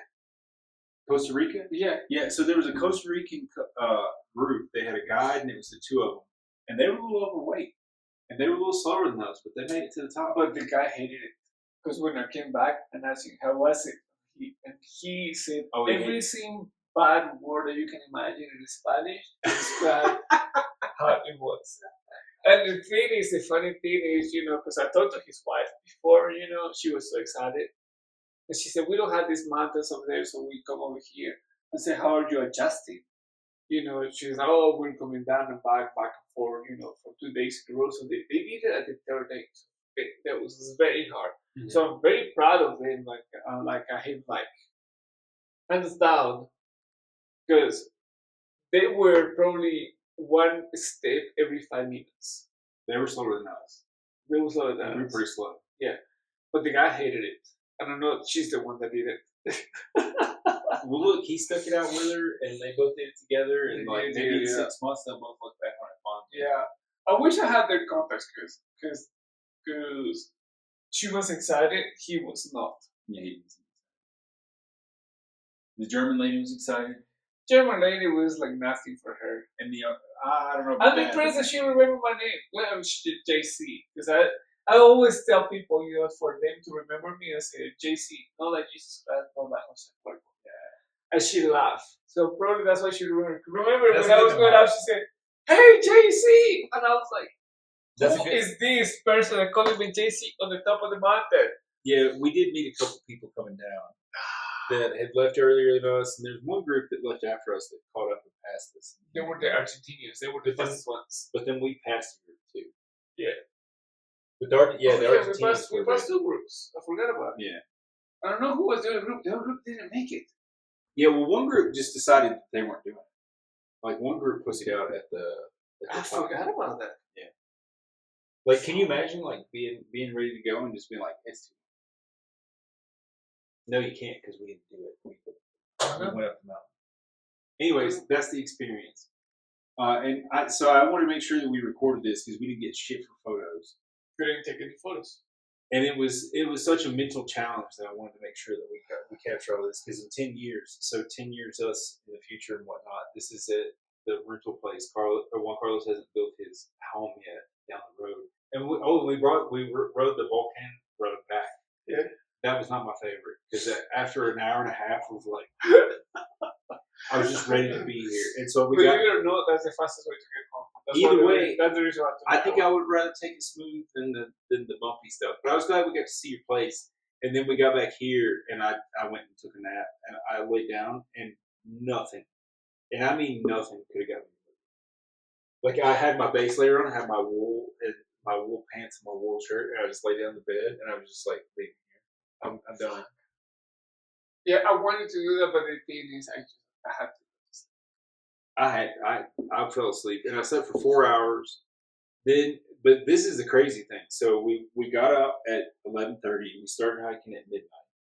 We finished the hike at 9:30. Got back down to the parking lot at like 10 or so. Then got back after an hour and a half. What felt like an eternity of driving. I slept for 4 hours. Then we went to a pizzeria, ate pizza, had a couple of drinks, and then we played pool until like 10 o'clock or something like that. That was amazing, dude. It was a day. That was amazing. It was a big day. That was amazing. But I couldn't, like, I agree with you. Like, there's nobody else that would have done that. So thanks. Well, thank you, dude. Right now, for real. I'm glad we got to accomplish something together like that. This was fucking 19,300 meters. I mean, feet. Yeah. So we were able to do it, and that's not for everyone. It's not, but if you think you can do it, then you just got to prepare. Yeah. Right? Learn from us. Like we made it. Like we didn't fail. Yeah. And I'm not a pro hiker, so No. but it took me. But I think we can prepare.